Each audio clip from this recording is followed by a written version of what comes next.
everybody, and welcome to the show where after the collision, we sift through the wreckage. The wreckage. I am your host, Jimmy T. He is my co-host, the best in the world, Jamie the Vet Williams, and you are listening and watching live right here on Hamin Media Group's YouTube channel and, of course, channelattitude.com after the fact. Vet, you made me laugh off the air, but we'll get to the reason why later. But what a crazy week it's been in pro wrestling. I mean, we've got Saudis, we've got WWE, and we've got prices are hiking once again in the world of WWE. What is going on here, Vet? They have a debt they need to pay off. Hey, maybe you're right. And no one ever said that. I mean, that's a possibility, right? Maybe they owe money, but not just that, dude. WrestleMania in Saudi Arabia? What the hell, man? WrestleMania 43, right? I believe.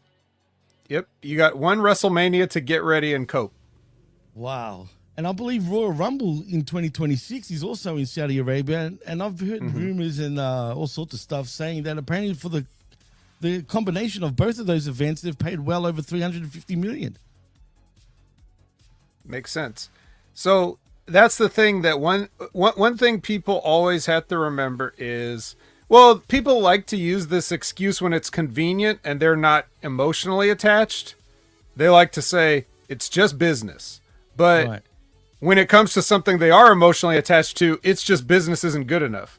So you're going to get a lot of wrestling fans crying like, 99% of you wasn't going to go to WrestleMania anyway, so technically it doesn't matter where they have it, right? I mean, and look, you're right. And Saudi Arabia as a country is doing a lot to like trying to, improve their image in the world space. So they've got their fingers in pies that you guys don't even realize they have. They already do. They're investing in stuff and they just want to have a piece because they got all this money. And it's like, what good is all this money that we all have? All these rich ass princes and stuff that just have all this money. What are you going to do with it? Just sit on it? So they're putting it into stuff that they like. So they want to improve their country, and looks like they're slowly doing it. I don't blame them for wanting to do it. And if TKO had to buy WWE and they want their money back, this is a good way to get a big chunk, without having to do much else. So it's like a win-win for TKO in the sense that, this will pay off some of the money we spent to buy WWE, and Saudi Arabia gets a big event, and we're going to see how many people are going to actually travel to Saudi Arabia to go see it. Like how many foreign fans are going to come and check this place out? It's Riyadh season, baby. What are we going to do? Are you going to make that flight? So interesting. Make no mistake about it, actually, Vet. Even though there's so many people out there saying, oh, no, I'm not going. I'm not going to watch it and blah, blah, blah and all this shit, right? Mark my words, there will be people traveling to Saudi Arabia for this event. I guarantee Sure. Oh, definitely. But how many? That's just the only question. Well, that's the $1 million question. And generally, previous pay-per-views or PLEs, whatever you want to call them, these days, they were pretty much all bought out in Saudi. But going by all the news and whatnot, they actually want people to travel this time for the event. And what better way to show off how they've changed and they're all progressive now and they're not who you think we are and blah, blah, blah. Then bringing over like a few tourists, even though, I'm sure, I don't know what there is to do over there. Personally, I wouldn't go there. But heck, if I got offered to go for free to WrestleMania, I would go. You know what I mean? But I'll just get in and out. I wouldn't want to stay there and see the sights, if there's any, other than Mecca, I guess. But other than that, does this mean now, and I strongly do believe this will happen in the future, but does this mean now that possibly the Saudis are looking to buy WWE in the very near future, if anything? No, this doesn't mean that. This is just something else. This is something else. If they have just as good of a possibility of doing that as they ever have. Right. It's true. So, I mean, this doesn't mean it's like one step closer. The two things are unrelated. It's let me rephrase that. Yeah. Even better. Does this mean now that the Saudis are going to outprice everybody in the future when it comes to hosting PLEs? I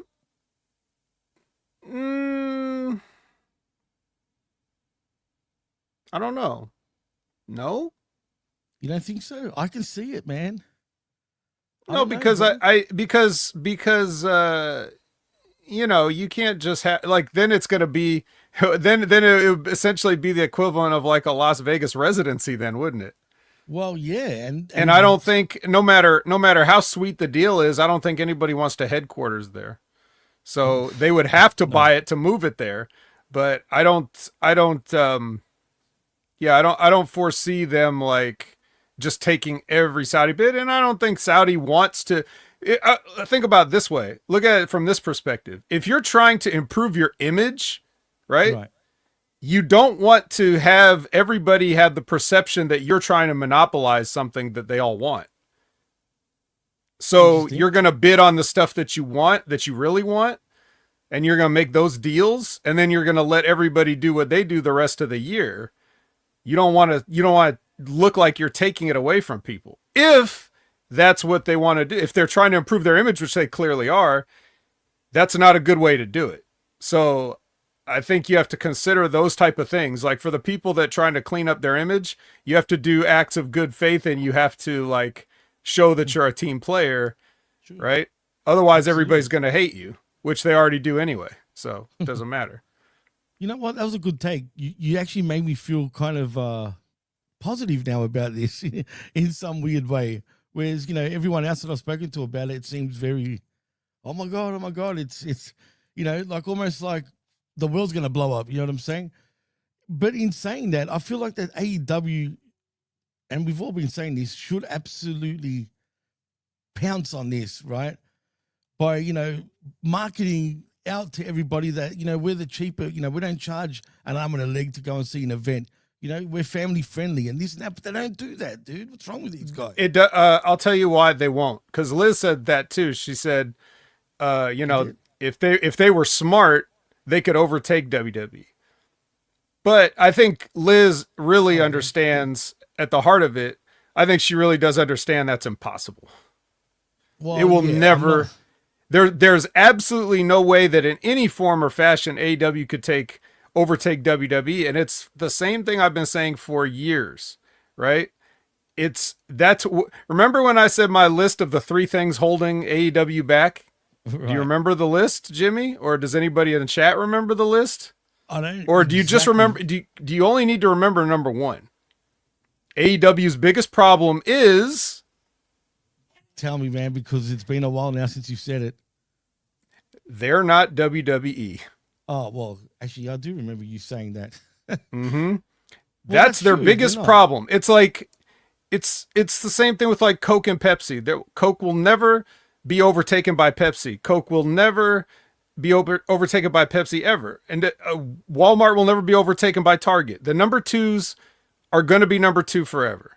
Because in the public perception, the people have already made their choice. And there's a lot of people that just mark that this is the definition of being a mark. Like, I'm just a fan of this for no other reason than because I believe it for whatever. Like, whatever the reason is that I believe it, I believe it. So WWE is wrestling. It's 100% of wrestling to a lot of people. Most people, I would say.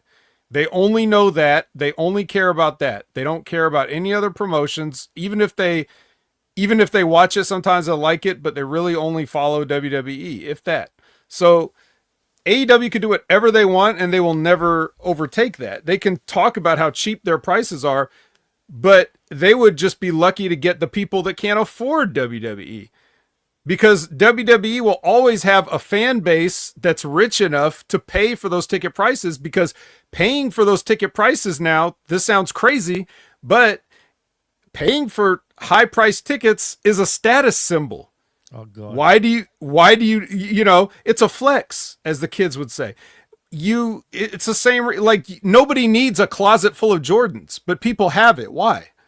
It's a flex. So they can say they have a closet full of Jordans. No, you're right. It's true. So spot on. That's basically why they could never, AEW just has no hope of that. They just, all they can do is carve out their own space in the market. Even when you want to look at like the WCW for those 83 weeks, that was all because of ex-WWE guys, right? Facts. Right. So even their success was largely dependent on WWE. Like if WWE had not made Hulk Hogan a household name in the 80s, nobody would have gave a shit about him in the 90s. Right? It's true. No, absolutely. But to be fair to Hogan, with the Hogan thing, I don't think Hogan really changed the landscape when he first jumped. Truly, the NWO and Hall and Nash jumping over, I think, was really the thing that really right. That's what we needed, right? Right. Because exactly. No, spot on. Because it got the thing sparked the word of mouth and people talking. You know, nobody wanted to see Hulk Hogan doing the same old shit, and there was like an older, slimmer, you know. The older off the gas Hulk Hogan, right? Yeah. Fighting the Dungeon of Doom all the time and several versions of Brutus Beefcake. No one wanted to see that, but Beauty Man. You know, you throw a Diesel and Razor Ramon in the mix, you know, now we got something. Absolutely, man. And that's what got me watching WCW. I couldn't stand WCW in the 90s, particularly. Even when Hogan first jumped, I tried to give it a chance and I was like, this is just crap. But the minute Hall and Nash jumped over, that was it. I was a fan for good after that, man. And, you know, they were good times. But anyway, it's interesting times for sure, man. AEW, yeah. Look, the only way AEW would ever have a chance, they got to establish themselves for years and years at this point before they even have a sniff. Because like you say, WWE is WWE. There's a lot of people that actually don't know what AEW is. Like legitimately still to this day. There's people that have no clue. Well, I always use the thing of like, just in my own life, in the world, I don't see AEW much. So that means they're doing a poor job of advertising. Facts. I don't see it anymore either. At first I did initially. They were advertising, even on the NBA and whatnot. But now it just feels. But you got to be more than just the channels you're on. Right? Right. It's got to be like out in stores with products and endorsements and things like that. Like, I don't see that. Yeah, I don't see that very much. And I see WWE's people on everything. Like Cody Rhodes is on a box of, you know, he's on like a carton of Minute Maid or whatever the hell, you know, it's like you'll just see that kind of stuff out there. And you don't see that as much with AEW. And that's tied into it because it's the perception of, the companies are like, well, if we want to use wrestling to endorse our product, who are we going to go with? That's if we want to use wrestling at all. Because we might not even want WWE wrestlers on our stuff, but certainly if we get AEW, that makes it look like we're settling for second best, right? It's the perception, right? 100. It's if you see an AEW, you know, wrestler on, you know, a can of Pringles or whatever, if you see Darby Allin on a can of Pringles, then you may just think like, oh, well, they couldn't get WWE, right? Like, you know what I mean? That's how people think. It's true, man. It is what it is. It is what it is. Well, moving on to other news, now going to WWE. Did you hear about Andrade getting released once again from WWE, actually, Vet? No, but I did see that MJF tweeted at him. He did? I didn't see that, actually. Funny enough. What did he say? Do you remember? He said something about, like, if you want to come down to CMLL and kick somebody, or, like, you could come and have a cerveza with me before you, something. I don't remember. I forgot. I get the drift. But anyway, this is what was reported. The Wrestling Observer's very own Dave Meltzer reported that his sources confirmed that Andrade has departed from WWE. Sports Illustrated John Elba reported that his sources also confirmed Andrade's departure and stated that his release from the company was not a mutual decision. Elba reported that Andrade had not been backstage at television tapings for nearly a month, and multiple talent were told on Saturday that he hadn't been let go from the company. So here's an update, you know, after all that. So Fightful Select, you know, the one you have to pay for, reported that their sources, everyone's sources, provided an update stating that Andrade's departure was due to a decision that was made between him and WWE. It was also reported that his departure was an isolated case. They go on to say it was reported that it's currently not known if Andrade has requested his release or was cut, but his departure is not part of a new round of mass talent cuts. It was also reported that Andrade's profile was moved to the alumni section on WWE's official website, and prior to his departure, Andrade last wrestled at this past SummerSlam 2025 and teamed up with Phoenix, blah, blah, blah. Andrade had been with WWE since January of 2024 for a second stint with the company following his initial stint from 2016 to 2020. This is interesting. I don't know who the hell, that was confusing too, reading that. I don't know who requested their release, but I've got a feeling, could it possibly be even over Charlotte? Because he initially wanted to go back to WWE because of his wife, right? And then she dumped his ass, and then here we are. I don't know, and I don't care. Sorry. That's the only thing I can really think about, man. Honestly, because I don't see. I mean, okay, was he really used right? I don't know. I mean, was he at his ceiling at this point? Maybe. I mean, could you really do anything different with him, considering he can't even talk English properly after all these years? That doesn't. To me, that doesn't matter. There's a lot of people that ain't being used right. Basically, everybody in WWE ain't being used right. Hey, how did you think about that use of Brock Lesnar on Friday? That was stupid. That was fucking embarrassing. And the man ripped his pants. Like, what a joke. Yeah, he did. Now that's just the pants ripping thing is just a funny little, that's just a funny little thing that happened. But the point is that we had to watch that awkward bullshit for it was like 10 minutes of awkward, charisma-less Brock Lesnar out there just repeating himself over and over. How many times did he say, "What's your name?" That wasn't funny the first time he said it, because nobody believes he doesn't know who this guy is, right? I'm just saying, like, they can't use anybody right. What makes you think they could use Andrade right? Best in the world. There you go. I mean, there's no rebuttal to that. You're right. Absolutely. Yeah. Enough of that then. I don't know what's going on with Ring of Honor, and I don't know if you've been paying attention or not, but apparently Athena reportedly taking time off. What's going on there? I don't know. Well, I don't want to get too deep into it, but because I'm just looking at the headline, but apparently it was reported that Athena will be away for around 5 to 6 weeks for a current break time. I didn't know they had that. It was also reported that circumstances surrounding her time off is currently not known. I don't know if that's a negative. And circumstances are not known. Great reporting. Thanks. Yeah, that's why I didn't what you could have said was nothing. That's true. Well, she's taking time off, so I don't know what that means. I think she has too. If anybody deserves a break, it's Athena. Yeah, I think people are looking too, deeply into that. I think she'll be fine and she'll be back, obviously. Also, what do we have here? Well, Wardlow has already injured himself, so he's gone. And apparently there was creative plans for him, but who cares? Because that's just Wardlow. That happened. But apparently Jody King Lawler had a third stroke, man, another one. But apparently he's doing fine as of right now. 3 strokes, dude, in the matter of like months is pretty bad. Well, years, I think, right? Was it years? Because I thought he had one. He had like 2022. Okay.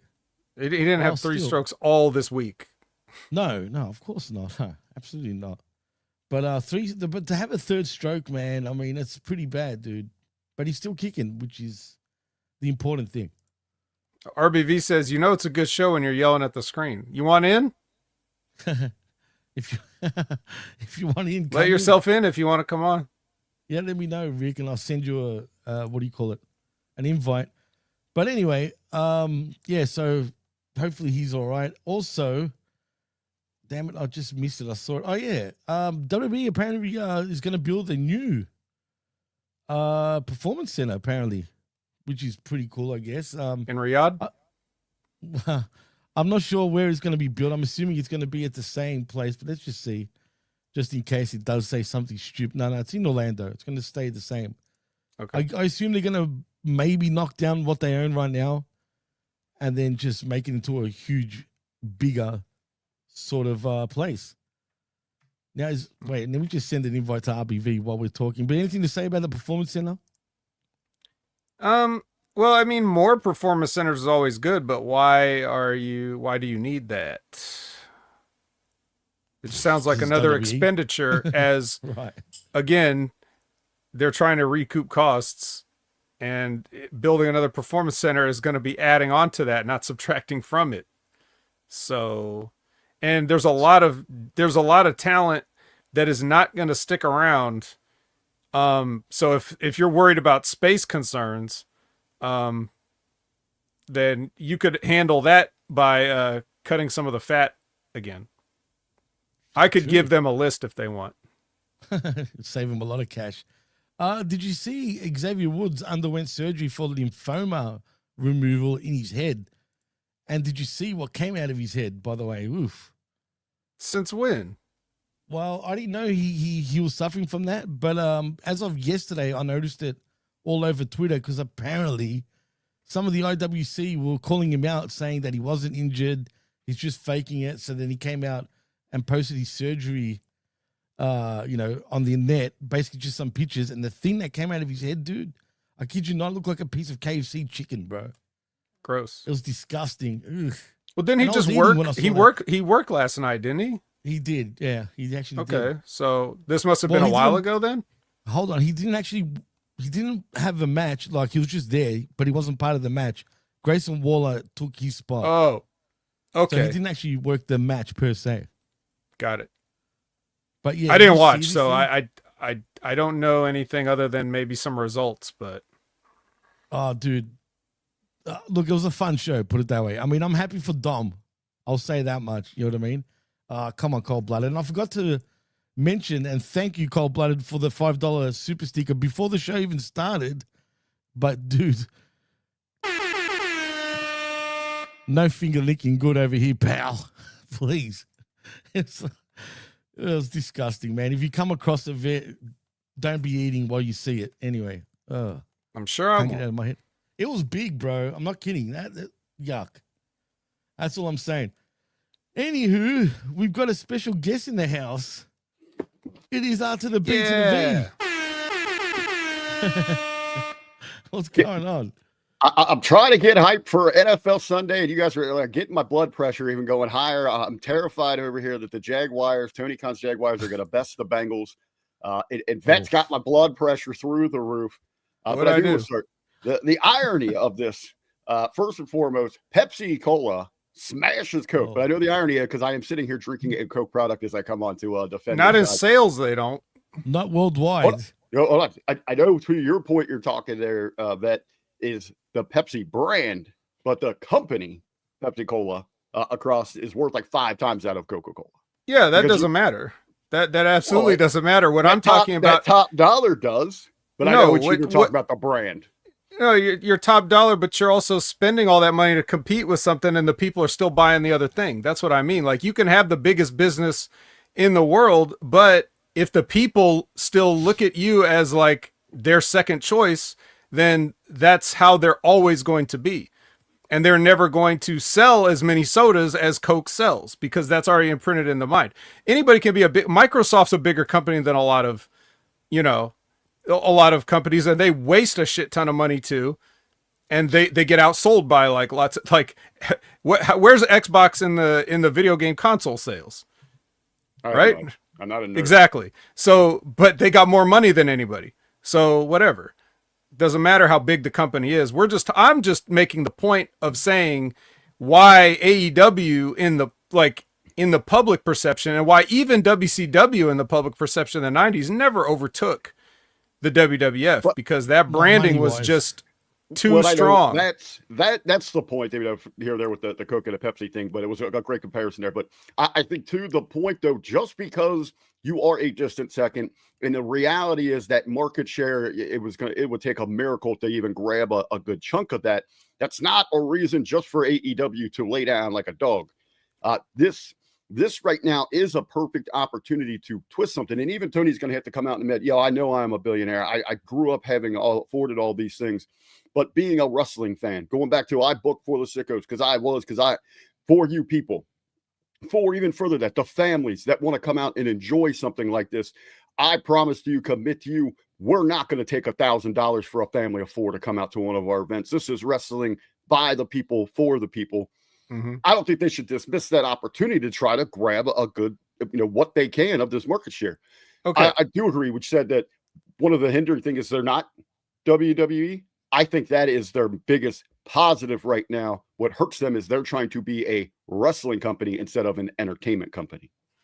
Right. We're agreeing on the same thing, and we're talking 2 different points of it. That's all. Yeah. Because I'm not telling AEW they shouldn't do everything they can. They should always do everything they can. But there also is a nuance to it. Like, the reason I made the distinction I made was just so that if anybody, like anybody here listening, or if anybody out there in the wrestling fandom were to think that it would be possible by AEW to do anything to overtake the WWE in any fashion or any metric, like, I'm just saying, do not think that that's something they can do. They should always be looking to increase their business. Every business should be looking to move forward, whether that's new branding, new technology, new distribution, everything. Any company should always be striving to improve.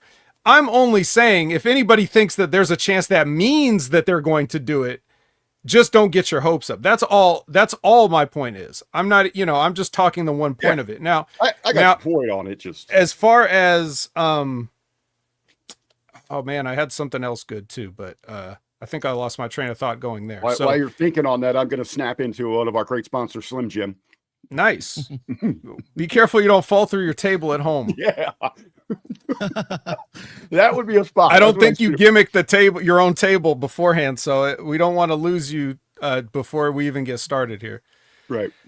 But yeah, so that was my main thing there, is just don't think that there's anything that AEW can actually do to become number one. But I remember the other point I was going to make. Like, before WWE was pricing everybody out, you remember AEW was like damn near literally scotch taping tickets to hamburgers, and they couldn't fill out joints. They couldn't fill out small joints. So it's not like they haven't been doing everything they can from the start. You're literally like getting a Happy Meal with 4 AEW tickets, and that building is half empty, bro.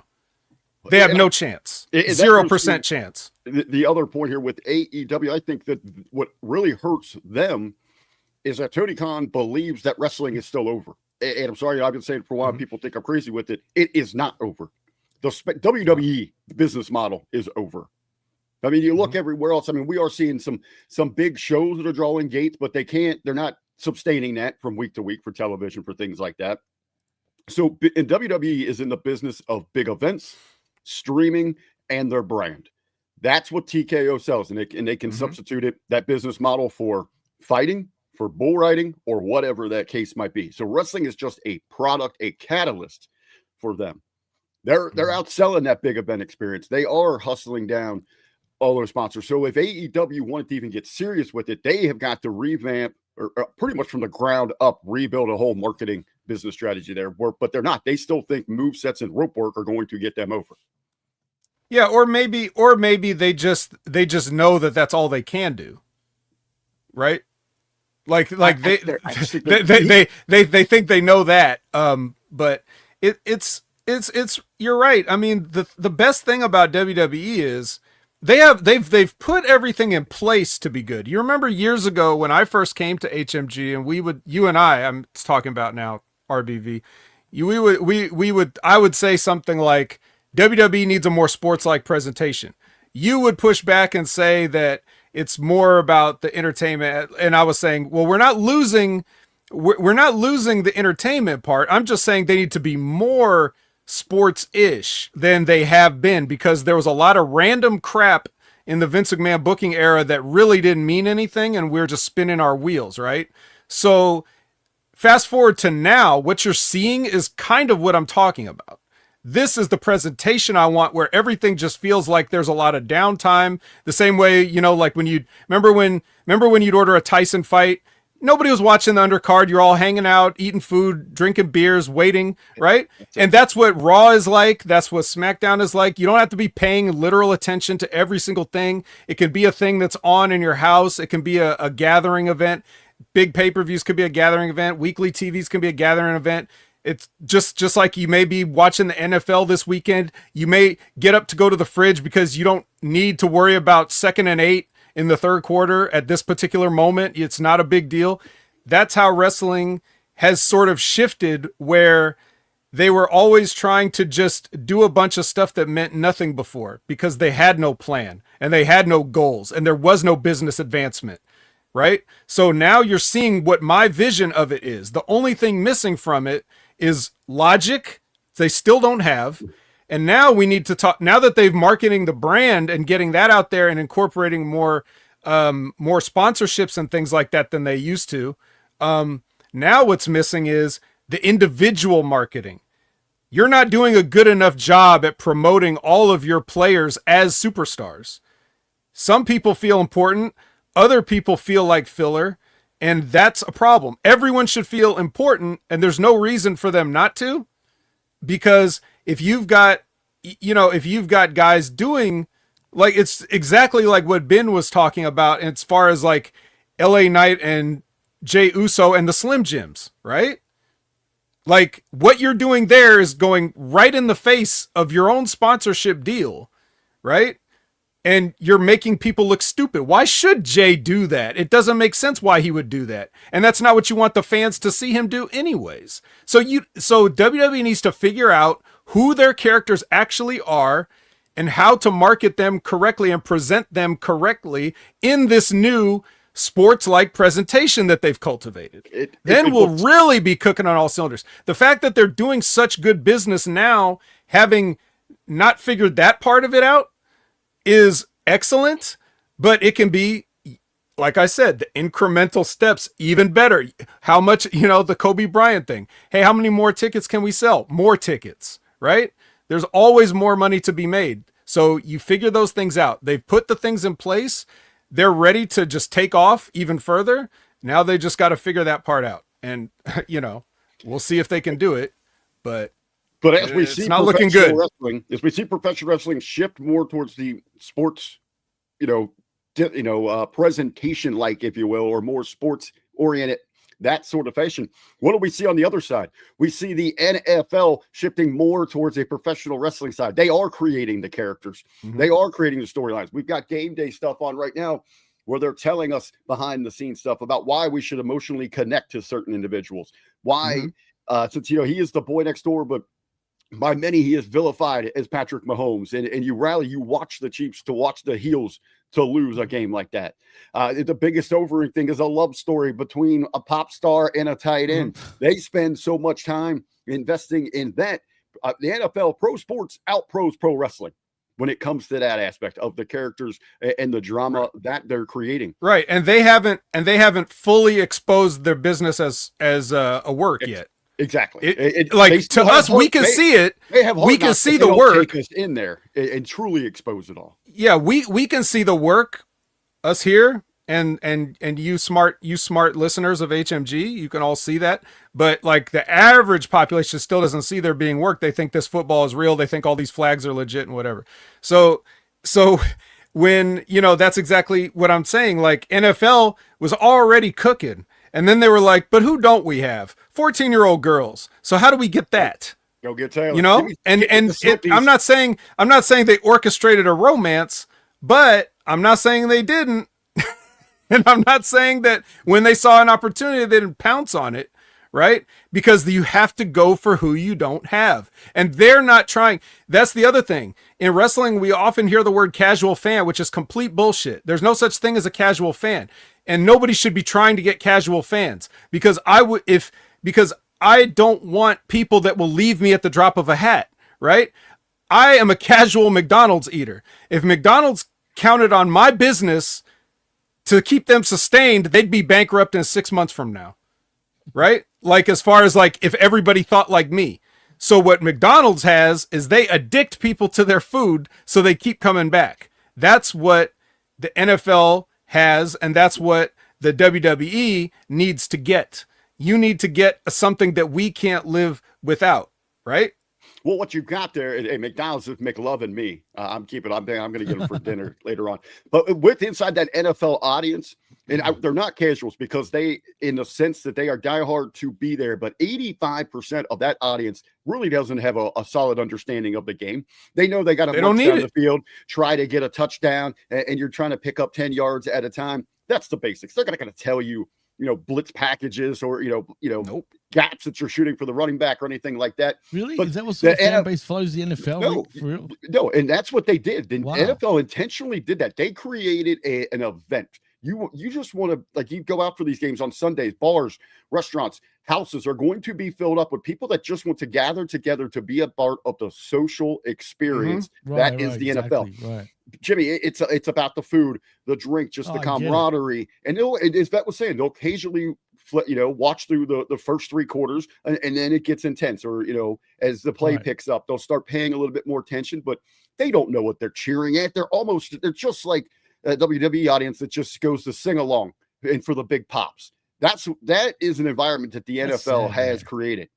Yeah, what you want, Liz is right too. That's exactly right. Like, I'm saying a hardcore fan and a casual fan, those things, we're defining them like in different ways, but like a casual fan, I say, doesn't exist. What I mean by a casual fan is somebody that will not take part in the social event, who totally can miss out hanging out with the boys and whatever, and do whatever they want to do because they don't care about football and they don't care about social gatherings. Right. So it's not that we want to create a hardcore fan that knows the X's and O's.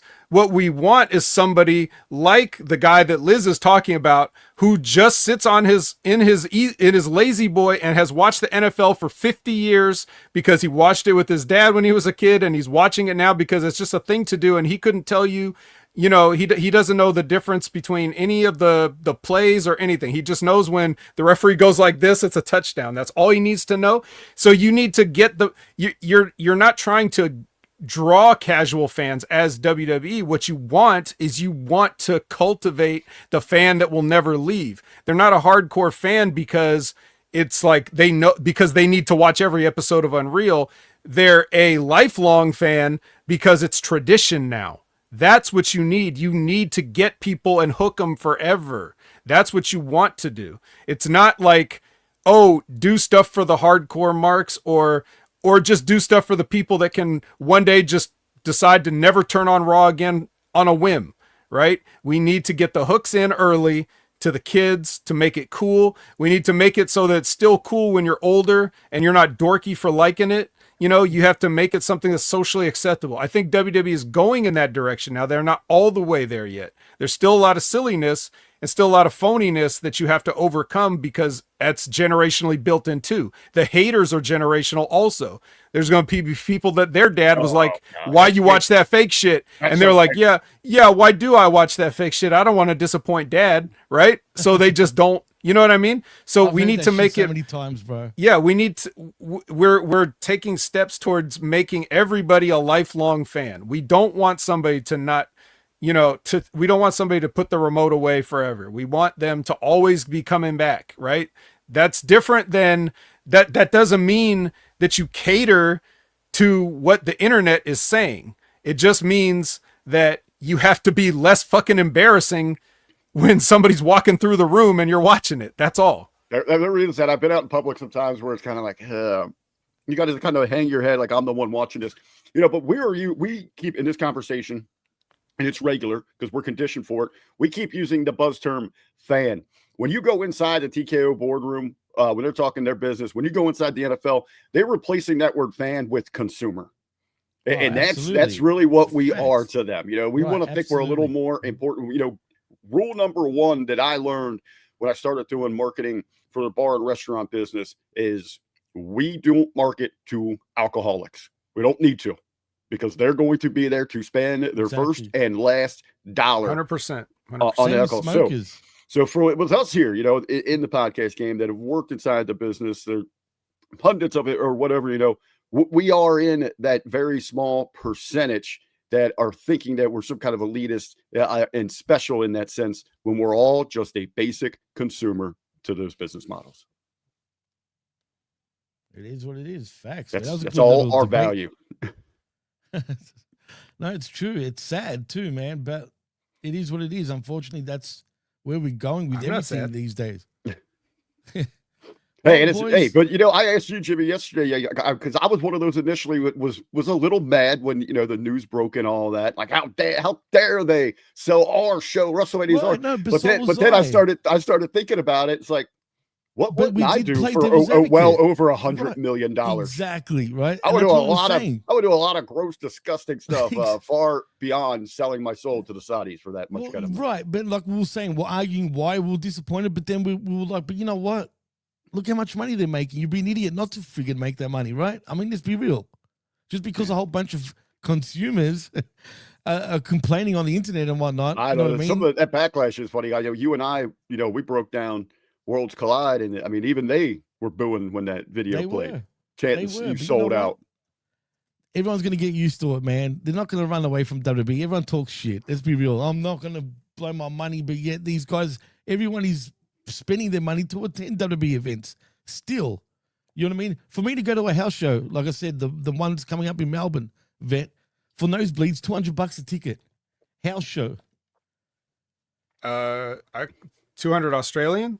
That's Australian, not right? That's Australian, not American. How much is that in dingo dollars? In America, like 150 or something. About 170. Well, I know there's you know the meme going around for next week for WrestlePalooza Nosebleeder 275. 275 for WrestlePalooza. That's ridiculous. 275 man. for WrestlePalooza next week. That's ridiculous. Well, but again, when you're talking about that now, you're talking about spending that extra cheddar or whatever. Now you're talking about I was there. You're paying for the I was there moment. I was in the building when these guys were here. I was in the building when this moment happened. ESPN made history the first time ever I was there. Yeah, can you put a price on your own memories? You know, or your future your future photo album. Can you put a price on that? I mean, what are you going to do with the money otherwise? You're just going to spend it on something you don't care about or whatever. So it's all up to everybody else to vote with their wallet. And if you don't have enough money, the next guy does. And they'll, you know, because if what you're telling them is that, and this is the ultimate point that RBV and I are both trying to make, is like WWE is saying this is the place to be right now. You know, whether you just want to play Rocky Horror Picture Show sing along or whatever you want to do, this is the place to be, and this is cool. So you need to be here, and this is what it costs to be here right now. So if one guy says too rich for my blood, the next guy says I got that, and we ain't got a problem, because you're still telling everybody this is the cool place to be. So. And it's, you know, Ben, I don't know if you saw this floating around either, but I mean, it's just not WWE. It's, you know, NFL, but even the NBA, Adam Silver just came out and just said, you know what? I apologize if for our fans that can't afford streaming services to watch our games, we've got a YouTube channel. Basically he's saying, hey, if you want to watch the games, if you're that into it, you need to pay. But if not, we've got other options for you to watch highlights. That's right. And the other thing too, and I just want to say this one more thing, because we spent way too much time. I apologize. We haven't spent enough time on this actually, but I'm just saying for an intro to the Wreckage, where we still got to cover 2 shows, it's kind of like we got to speed through some of this. But it's like when how do I summarize this? Forget it. It doesn't matter. Let's move on. You got to say it now. No, I can't. I think I did lose the train of thought. It's fine. Oh, okay. Well, I apologize for holding you guys up. I know you got to get to the 2 shows. I apologize, but thanks for let me jump in here. Just not at all. You can stay with us, dude. Oh, I remember what I was gonna say now. It's simple as one thing we never talk about with all these business talks and everything else. Like we talk about all these things and all these companies and all these prices and all these streaming services and all these other things. Internet piracy is one of the biggest reasons why we're all in this mess, because there's still a lot of people that are taking money out of these companies' hands, and they're forced to, whether rightly or wrongly, they're like, well, we got to make this up. We got to make up for the people we should be having legitimately who are stealing all this stuff. So we're going to raise the price for the people that will pay, you know? So everybody, it's like a vicious cycle where you keep pricing people out and more people are going to feel like they need to turn to piracy to avoid this. Like, people don't realize it's as big of a problem as it is. Because a lot of, you know, old people, a lot of older people are still, you know, they're doing things the traditional way. They may still have landlines in their house, for God's sake. So if you want to pay your communications company for a landline in 2025, that's up to you. Just know that's a choice that you're making. But other people, but it goes even beyond that, because people, there's now a generation of people that have only known the internet and have never paid for anything entertainment wise in their entire life. So that generation of people is completely entitled to stealing shit, and they don't even see a problem with it. So what are all these companies going to do? This bubble is going to burst because all these legitimate paying customers are going to age out and die. And then all you're going to have left is kids that have always stolen from the internet, because everything's been in their phone, in their pocket since the day they were born. So that's a reckoning that's coming too, that we all have to realize. That's a great point, actually, Vet, that no one's ever brought up. Yeah, just me several times throughout the years, but well, yeah. But I Just applaud listen you to for him that, more. because no one That's thinks of it Jimmy's like that. generation that just doesn't listen. Shit just goes over his head. He doesn't retain No, anything. but I'm Yeah, saying, you know. well, no, but no one else has really brought that up other than the Vet. You know what I mean? That I've noticed. You know what No. I'm saying? So that's what I'm trying to point out. And also, I just want to point out, Liz, thanks for that. It's even worse than I thought. $130 to two. That's bad. we were both $20 off in different directions. Yeah, in different directions.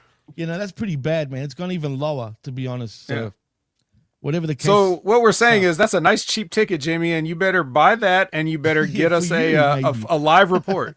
I Yes. am going to go. No, really, I'm going to go to that. But still, that's expensive. I wish it was $130. I mean, come on. Usually $150 will get you great tickets. Usually. You know what I mean? But Anywhere in the building is a great ticket when it's WWE, well, that's buddy. it. No, I've never sat in the full-on like nosebleeds before. So, yeah, I don't know if I'll be there or not, but we'll see. There's one more piece of news, though, that I wanted to talk about before we get into sifting through the wreckage. And that's our very own Stevie Richards recently released a new video titled "What Is Kyle Fletcher Missing" on his YouTube channel.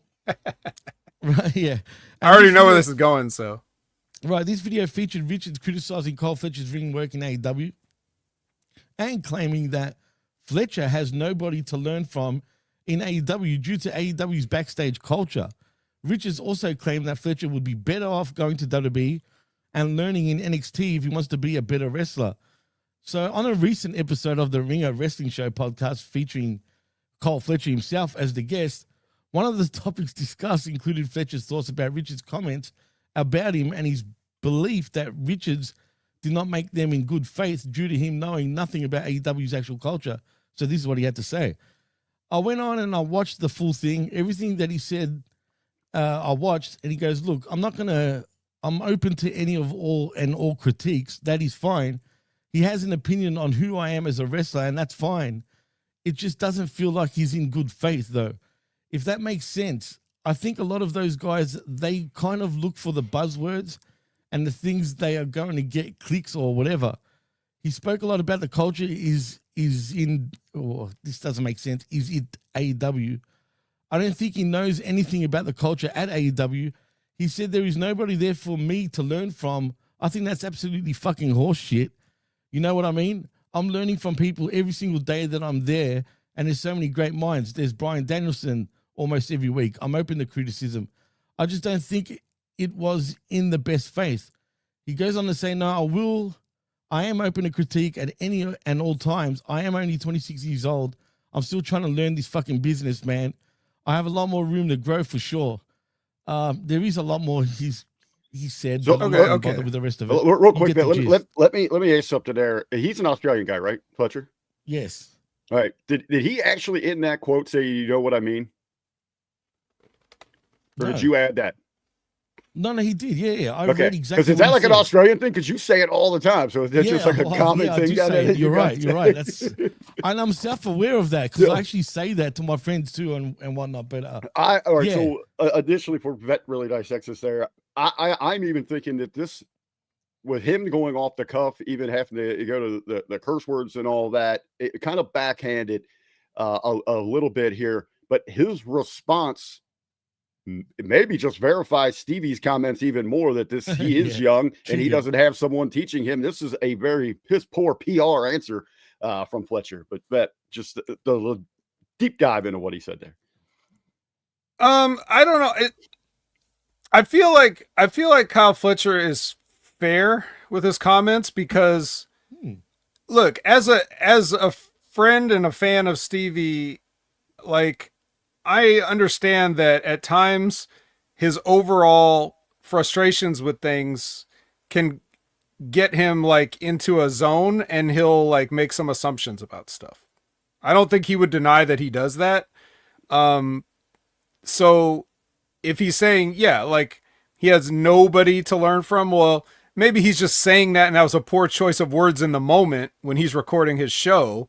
I mean, I know Stevie knows that there's definitely people there that are knowledgeable enough to teach Kyle Fletcher. And recently when MVP was on Chris Van Vliet, he told a story. Right. He was told a story about how he mentioned Kyle Fletcher specifically. Yep.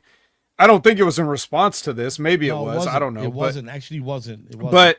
But no, he just brought up his name out of a hat, it seemed, to say like, hey, MVP, will you watch my promo and give me some feedback? So if he's at least asking MVP about how to do promos, that shows that he at least knows one thing. But one of the comments that Stevie says was he needs to learn how to work.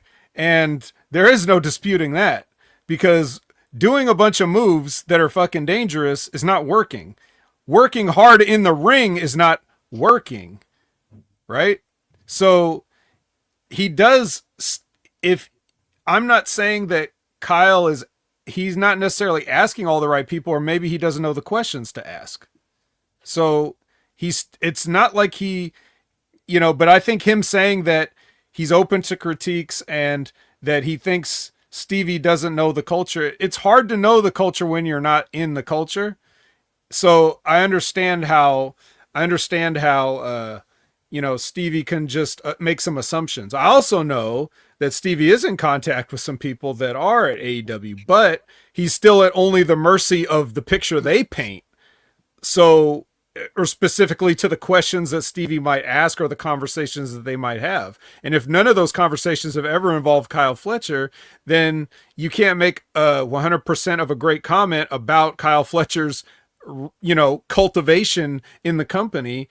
So I'm just saying, like, I think I see the fairness in both of what they said, both what Stevie said on his original podcast and Kyle Fletcher's response. He didn't attack, because you know what's going to happen, and you know what did happen. The minute Stevie says anything, it's who did you ever beat? You're a jobber, all this other stuff. Chris Jericho. Yeah, the same old stuff that people expose themselves with, right, to be marks.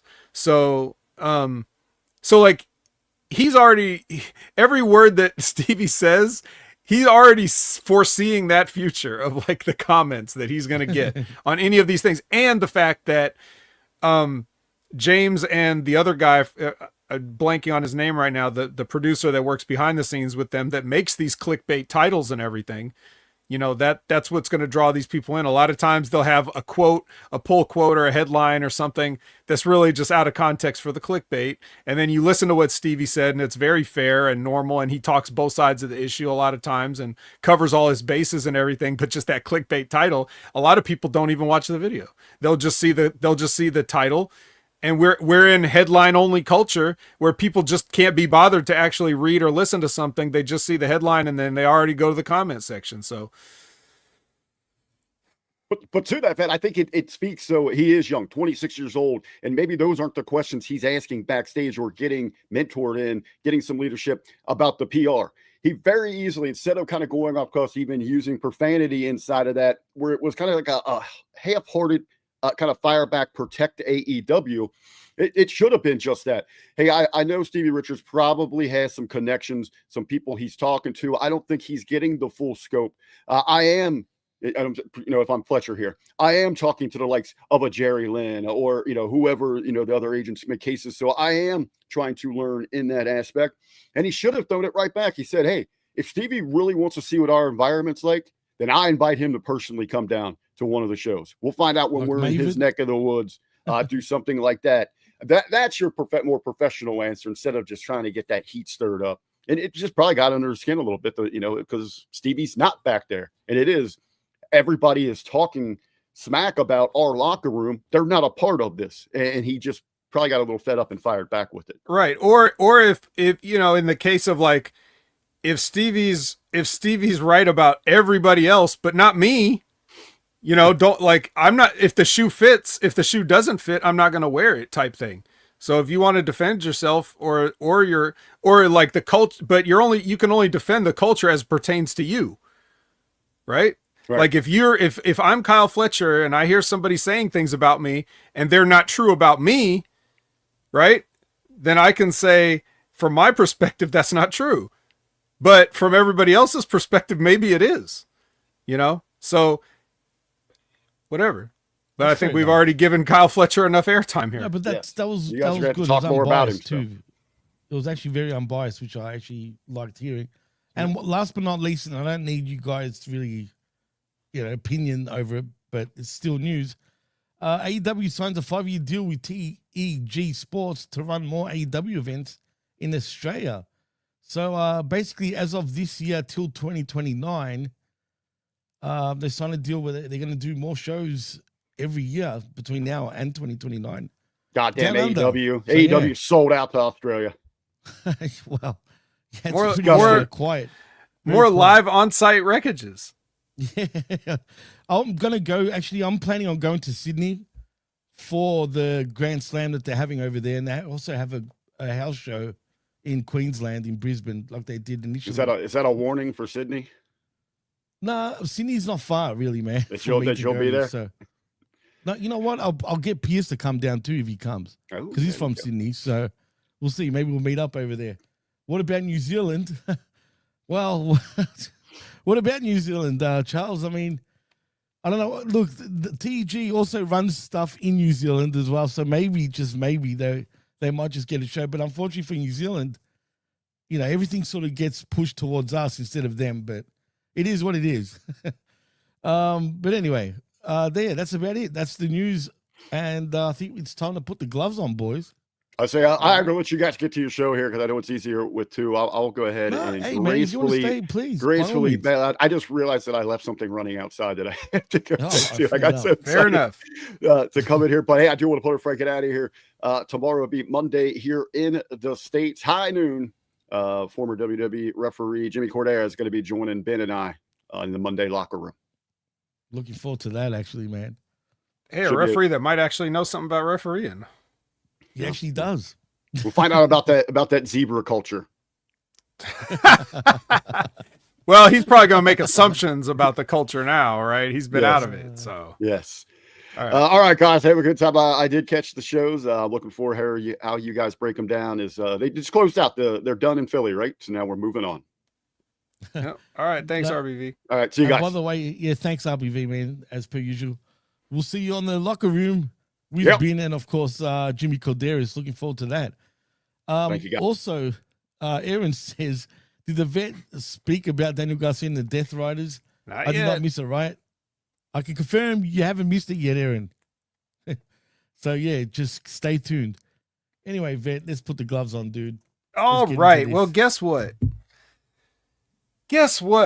Jimmy Dynamite is still at the 2300 Arena. Wrong. My bad. I was wrong. This is the last I was going to question you guys last week, but I was like, nah, we'll just move on. You did, kind of, but you were not hard enough. I was pretty sure it was like an 8-week thing, and I was pretty sure we hadn't done 8 weeks yet. It's either 6 or 8, so this is either got one more week of shows there, or we're done. But Oh man, I guess. Hey, look, there's obviously no way to know. There's no way anybody could possibly know how long the deal is. There's no device that you could look up information on that could tell you things or anything like that. So we'll just never know. It's fine.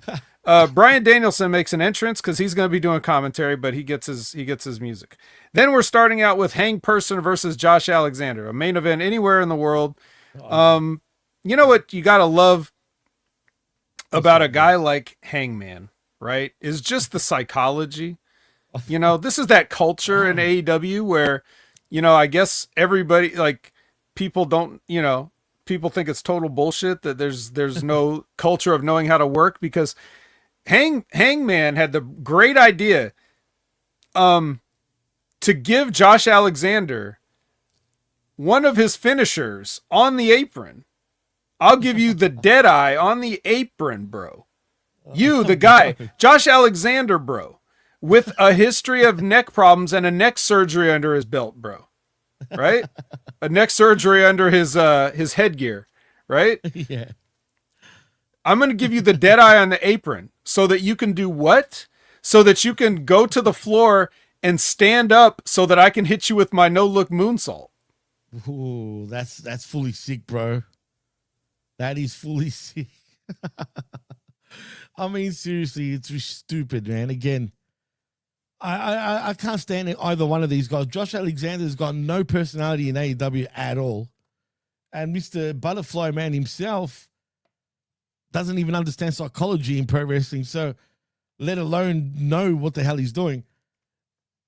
What does this give you more extra eyeballs? Is that what he thinks by doing stupid shit like this, let alone on just television? I don't know what he thinks. I think he's an empty-headed dipshit. Like, if I gave you if it's me and someone said, like, okay, I'm going to let's do a little role play. It'll be like a little master shoot theater of our own, Jimmy. Oh, let's do it. You be the agent. And you suggest to me, you say, hey, Hangman, how about you do your finisher on the apron and then hit him with your moonsault? Okay, you go ahead and ask me that. So, hey, Hangman, why don't you do this, right? It's a great idea, right? Okay. Why don't you hit your finisher on Josh on the apron? I'm telling you, it's $1 million. It's going to get more eyeballs to this product. So what do you think, Hangman?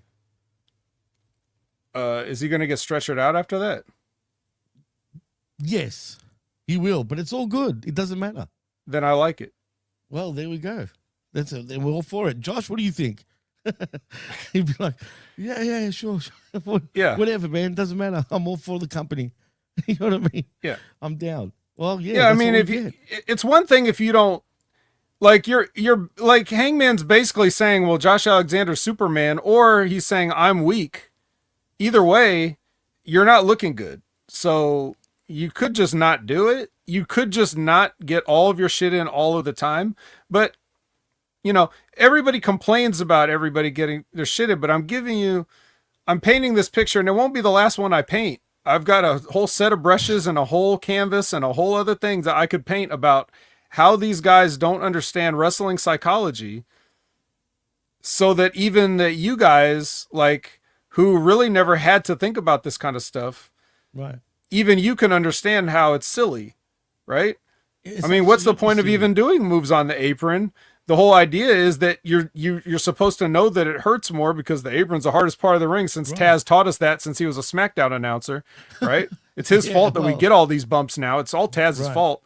So, you know, that's the whole point. It hurts more. But now you're just going to take that move, the dead eye on the apron, and you're just going to roll over and stand up so you can wait for me to moonsault you? You shouldn't be on your feet for minutes. No shit. It's a tombstone pile driver on the apron. It's stupid, man. But you know what? You brought up a great point, because now that I think back on it, throughout the 80s and even the 90s, dude, did anyone really do a high spot? And when I say a high spot, like a risky sort of move on an apron. Think about it. You hardly ever saw it, dude. Really. Oh, you never Throughout did. the 80s and 90s, it was very rare, if anything. Because nobody wanted to take that bump. Right, exactly. It sucks. But if any of you guys have ever felt a ring apron, It sucks. It's hard. Yes. It hurts bad But to what's even get hit by worse- that. And they're doing it on purpose. Like because they already know. Oh my God, J-Hawk. Jesus Christ. Come on, Jerome. Would you please? Will you stop? Thank you, man. Thank you so much. Damn, Jerome, man. Jesus, man. Thank you very much, bro. That is, I mean, shit. We really appreciate that, man. Thank you so much. That's a $20 super sticker. But anyway. So Becky, as please Hammer continue. is saying, you know, I would never take that bump. That bump legit hurts. Yeah. I mean, the bumps hurt enough, you know, like in the middle of the ring, you know, it sucks, but it's doable. You can take several. It's fine. You won't like be crippled after it, but you're not going to take too many legit apron bumps. You know, you're just shaving years off your career. You don't even realize it. But even if the bump doesn't hurt, because this bump is not really a real apron bump, because Hangman is protecting Josh on the pile driver, right? Right. His head's not actually getting spiked into the mat, but No. it looks like it is. Right. So the bump itself is actually safe. The only thing that's in danger is Hangman's knees, but he's got knee pads on under there, so it's probably fine, right? Right. But it's the idea of we're kayfabing that this move is a pile driver. We're supposed to pretend that it's damaging your neck.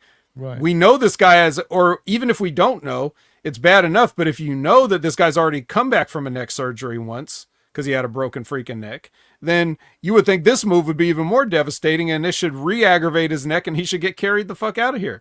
But Right. then he would get sympathy because he's a heel. So you don't want that. But at the same time, then you just skip this part, you know? Right, and that leads me to my point that I was going to say. They use this like it's a spam maneuver now, like for everybody.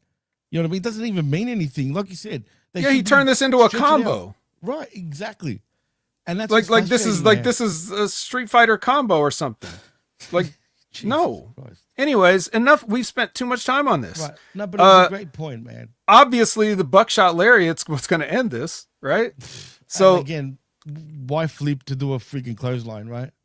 it's well, I've explained that, Jim. Come on, it's the momentum I and the know. torque. That's why I'm right? saying You it again. I obviously know. it's beautiful, you know, and that's definitely the icing on the cake for that injured neck, because the clothesline just hits him right across the neck. But also, because Lance Archer and Rocky Romero were both out there and Hangman kicked both their asses by himself, he's totally free to cut a promo after the match, because he's already handled 3 Don Callis family members He's by a himself. Superhero. He's a Superhero. Man, absolutely. I mean, he couldn't keep a guy down with a pile driver, but he could still kick all their asses somehow. Anyways, so he cuts the promo, calls out Kyle Fletcher. He says, "Hey, Kyle Fletcher, you need to learn how to work." And then Kyle Fletcher comes out and he's like, "You don't know what the fuck you're talking about." And then they get in there and it's face to face. And then Hang Person's like, "You're not ready to be champion." And Kyle's like, "Yes, I am." And then he's like, Stupid. "All right, well then do it without the family helping you. Because I'm a babyface and I'm a pussy and I don't want to have to kick 3 guys' ass every night." So he's like, he says, "All right." And this is my favorite part. Kyle Fletcher says, "At All Out, it's going to be man on man." And that Philadelphia crowd, when he said man on man, were like, "Ooh!" Like they're like, you know, gay, you know, like that was the funniest We're crowd laughing at reaction when they realized what he actually said. Man on man is it's gonna be man on man, all right. You're gonna be a cowboy and a oiled up, you know, hairless guy. Yeah. We definitely have categories on Pornhub for this. Shit. Like Jerome says, Jay, something like that. Yeah. I mean, seriously, man, that is just foul, dude. You know, maybe he got confused because there used to be a show down here, funny enough, called Man Oh Man. Man, So, oh man? Man Oh Man, not Man on Man. Yeah. Well, either way, it's not the saying. Man to man is probably what he was looking for. Yeah, well, he should have said mono he mono or something like that. You know what I mean? But he didn't. You know, that's another one of those things. Like people say that and they always get it wrong. Mano a mano doesn't mean man to man. It means hand to hand, meaning no weapons, fist fighting. Right. But that's true. people don't know Spanish, so they don't, whatever. Yeah, they use it in the context of one-on-one. You know what I'm saying? Right. Well, they just assume that if you put a O on the end of something, it's Spanish. So they think it's man with an O. Right. Well, yeah, exactly. But Well, no. anyway. Manos is hands. Mano a mano is hand to hand. So just for everybody that didn't know and has been using it wrong your whole life, let the vet educate you once again. For all you non-Spanish speakers, mano a mano is hand to hand. And man on man is a Pornhub category. Jesus Christ. Anywho, let's move on from that weird segment, shall we? Let's go to another one. MJF, this promo was after Collision the previous week, allegedly. So this is when it was filmed. And he basically says, like, I left my wife at home on our honeymoon so I could go and shove you off a turnbuckle. Like, I mean, obviously Max didn't say it that way. MJF didn't say that, but that's what happened. So I'm paraphrasing it into that. Like, right. I left my wife at home so I could shove you off a turnbuckle. You didn't even like fully brutally attack him with something. It just, because it's the psychology of it, right? It's like, right. You would think if MJF went all the way out of his way because he couldn't stand Mark Briscoe and he just really wanted to fuck with him, why did he let him wrestle most of the match before he came out there? What if Mark Briscoe had beat Takeshita before MJF came out? See, these guys don't think about the logic of it. You could have started this whole thing, and like the moment Mark Briscoe made his entrance to have the match, you could have had MJF pounce on him. Right. But again, no logic, no idea. And you'd think MJF would know that, right? I guess not everybody thinks. I mean, it is what it is. And that's what's frustrating, dude. It's very frustrating. Did MJF just say fuck it at some point and like, whatever, just pay me? Like, is he giving up trying to argue things? Or is he also 26, 27 years old and he's still got some things to learn too, as smart as he is? MJF is smart in the business for his age, but that doesn't mean he knows everything yet. No, you know what? You're probably right, but he is a student of the game, legitly. I'll give him that. But yeah, look, part of me thinks he knows better, but you're right, man. He's only 26 years old, right? Isn't he? How old is he at this point? He's like 26, 27. He's under 30. I know that. He's still young, man. He's still a baby, really. But I mean, even when he was, and I'm thinking I saw MJF back in what, 2019, 2018, something like that. 2018 was the first. So he was barely in his 20s when I saw him, and he's already been smart since the moment I saw him. He was great even then. Like I'm talking about, I remember when he wrestled Greek God Papadon, for example. This is before AEW, and his promo towards GGP was so MJF of today. Still, like, you know what I mean? He's a smart kid, man. He was smart back then too. So I'll give him the benefit of the doubt. I think he understands it, but there's so much you can argue about, I guess, these days with him. All right. Renee's with the Young Bucks. They can't get a seat at catering. Then they go sit with Brandon Cutler, and he he says, "Screw you guys," or whatever he says. No one cares about this guy. Why does he still have a job? But I was gonna say that to you. I didn't even know he was still around.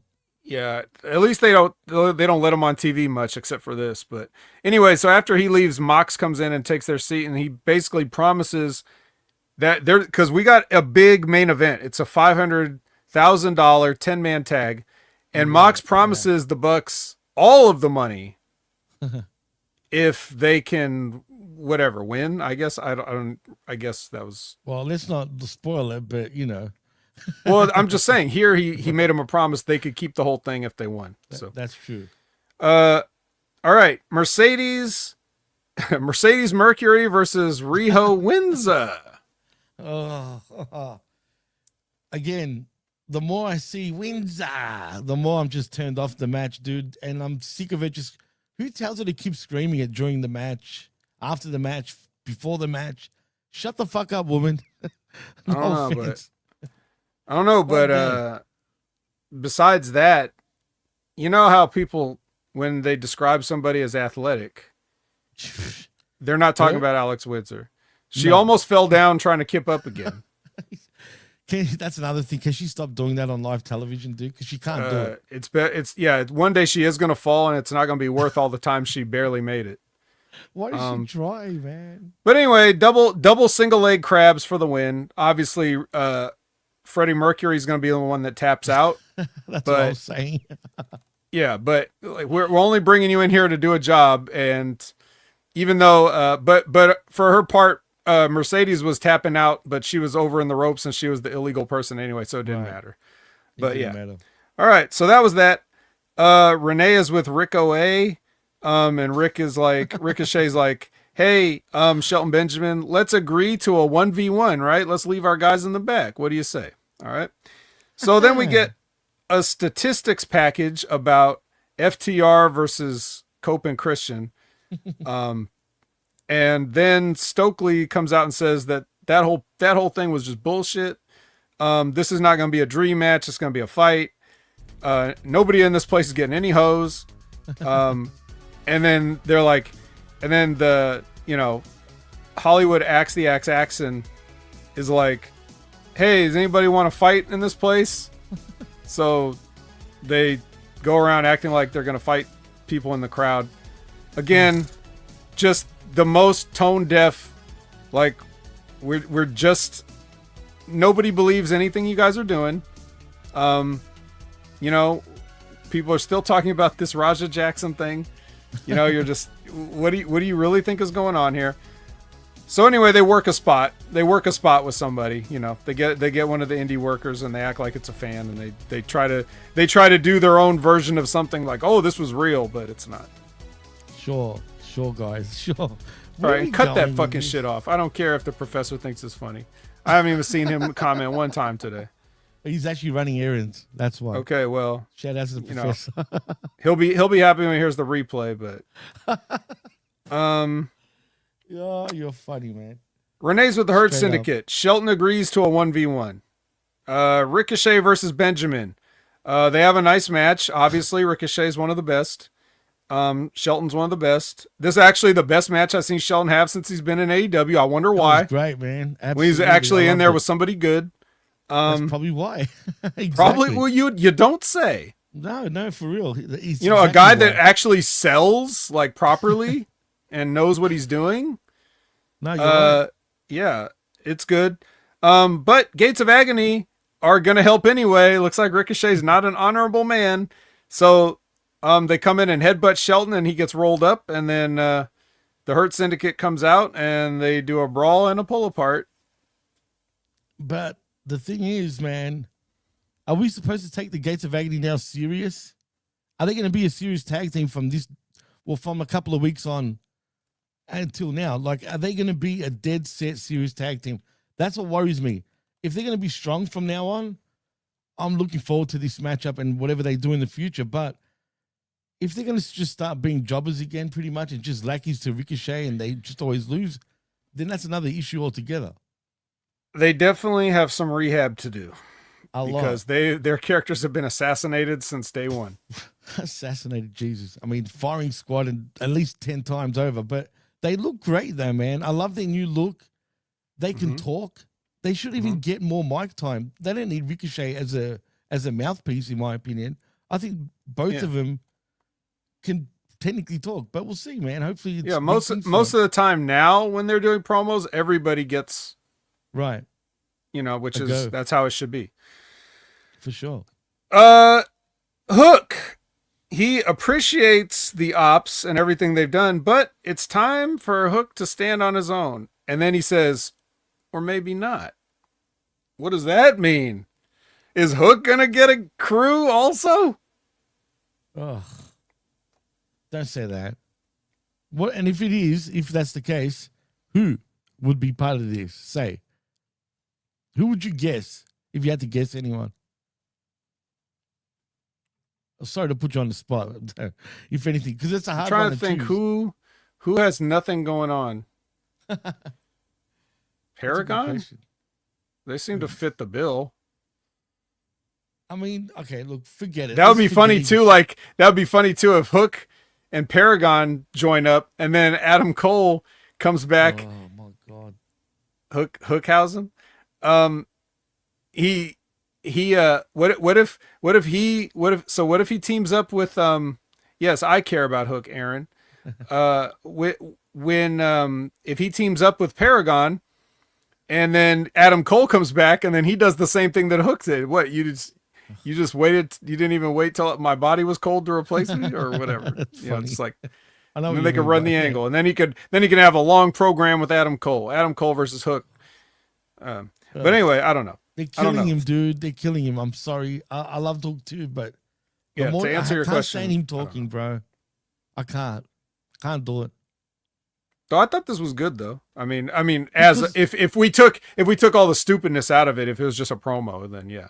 Yeah, but that's because it was pre-taped. You know what I mean? That's why it was good. Hey, that's fine. Could well, it's the thing. Like, again, what was he saying about WWE earlier? They have all these people. They don't know what to do with them.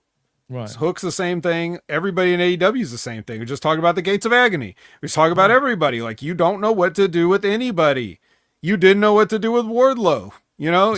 He comes back and you still don't know what to do with him, and he's hurt. But now that he's hurt, you still don't know what to do with him. Nobody knows what to do with anybody. Everybody's so bad at knowing things. That's the problem with the world today. Too many people running their mouth, not enough people knowing things.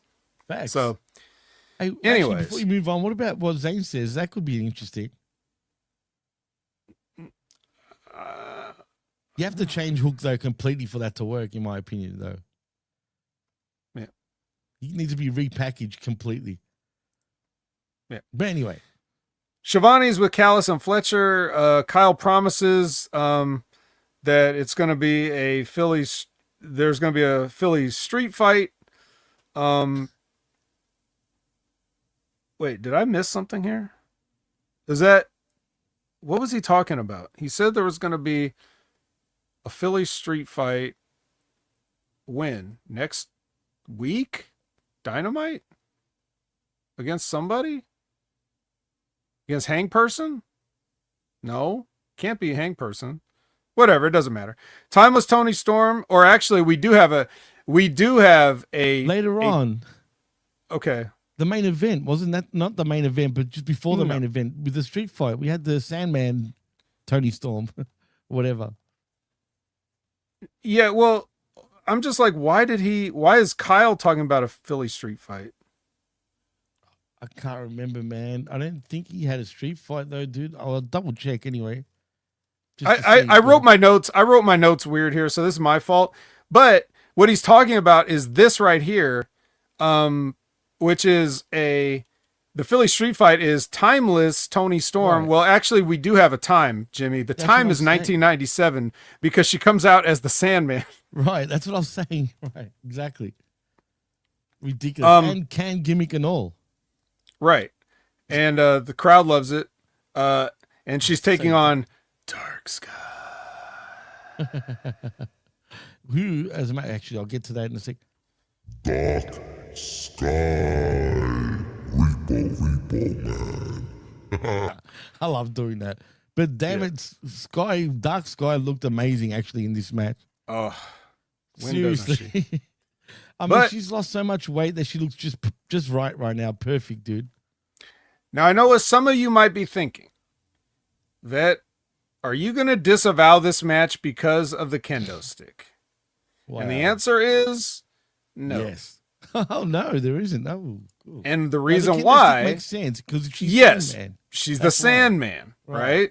So once you have a character reason why, it's the same reason I don't disavow Fat Eddie and Alicia Edwards matches, because Kenny and Kendra are characters on the show with names. So if they're not there, it doesn't make sense. But any other random kendo stick. So anyway, they have this match. It's a fucking hardcore. It's a hardcore match. You know how I love those. We got to see a table full of mousetraps this time. With women? With men? Well, yeah, exactly. Do you ever want to see it? No. Yeah. I don't. But especially with women, it's like, I don't know, man. I don't have a thing with women and blood. Like, you know what I mean? Maybe some dudes are all for that shit. You know what I mean? But me, and if you are, you're dirty fuckers. That's all I'm saying. if you understand where I'm getting at. But anyway, that just doesn't roll with me. Didn't Tony get like a staple gun to the pussy or something in this too? Yeah. By Sky Staple the Blue, or lips Dark shut? Sky. Is that what she did? Through the coveralls. I mean, yeah. That's talent. Oh shit, man. Well, anyway, That's a good look, one. you know where this is headed. Storm Zero. It's not like Dark Sky's winning this match. You kidding me? No. But then Tekla comes out, and then it becomes a parade. It's like, here comes Tekla. Here comes I can't stand Statlander. it, Vet. Here am I comes normal? Dark Julia. Here comes Jamie Hayter. Go ahead and say it. Dark Julia. Boo. Yeah, Jamie Hayter comes out, and then Tekla spears Tony Storm and does her spider pose over her body. Time out, Tekla. Is that all she's good for? Yes. Really? Really? No, for real. I haven't heard it. Have we heard her talk yet? I haven't. Not really. Yeah, I mean, what is she? She reminds me again of, our friend, what's her name again? The one that's Sub-Zero, you know what I mean? The female that was Sub-Zero. She gives me those vibes, man, for whatever reason. And since then, they don't really use her anymore anyway. And I just find Tekla like, I don't know, man. She's just boring, nothing to me. There's a whole bunch of women that look like her anyway. Well, she's from Austria. Big deal. Yeah. Is it Couldn't because care less. Austria sounds close to Australia, so you hate her? No, see, here we go. No. I love Gunther, right? Just for the Okay. record. And enough. also, I don't hate every Australian wrestler. Come on, man. You know that. Lady Frost. Name one yes, that you thanks, like. Zane. Lady Frost. Sorry? Said name one that you like. I said Rhea Ripley. And by the way, I don't know if you saw the video with Rhea Ripley and her favorite band, but that was disgraceful. I didn't. Yeah, if you see it, you'll probably see it eventually. It's ridiculous. But anyway.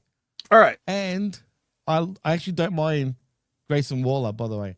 That's see? the Grayson Waller effect right there. That is on- that is the Grayson Waller effect. I think he's so much better than what he's being used as, in my opinion. But anyway, Well, all you need is a chance. that's it. That's all he needs.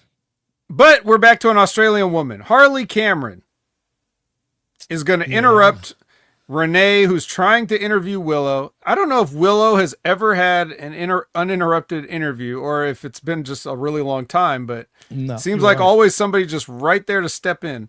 And so Harley sings a song about, she's has her guitar and she's singing a song about Willow teaming up with Statlander or something. It's basically trying to push for a tag team, and Willow says, nah. Damn it. But as somebody that's been, friends with Statlander before and who sees what's going on now, you better watch your back. So Harley Cameron is, she's been warned, but she didn't take it to heart because she finished singing a song and Renee joined in somehow. She knew the lyrics to the song that just got made up.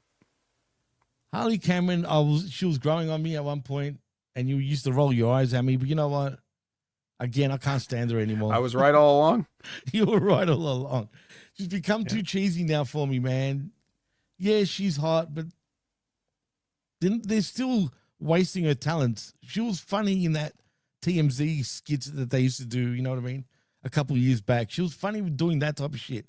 This, Feel the Wrath and all this bullshit and their mask and whatnot, and the guitar play, good for you. I just don't care, man. Well, it's gotten her a lot. It's gotten her far. And it's gotten her TV time. And I guess that's all that we can hope for. But and she did plateau, actually. Arikara Blue. She plateaued, all right. yeah, I don't even know if it's that or if it's just the fact that, like, I mean, it's not like her stuff is getting better, but she's not, like, the character isn't advancing anywhere, even though so maybe in that sense she's plateaued, like character's still where it's at. But then again, she's already had like her chances at stuff, and it wouldn't make sense for her to be in the main event. So you can't put her in the main event just because she has a puppet and a guitar and stuff. No, can't do that. Not, man. But I think at she's the just same very time, well loved backstage, though. I think that has a lot to do with it, man. Yeah, well, we'll talk about her. This won't be the last time we talk about it.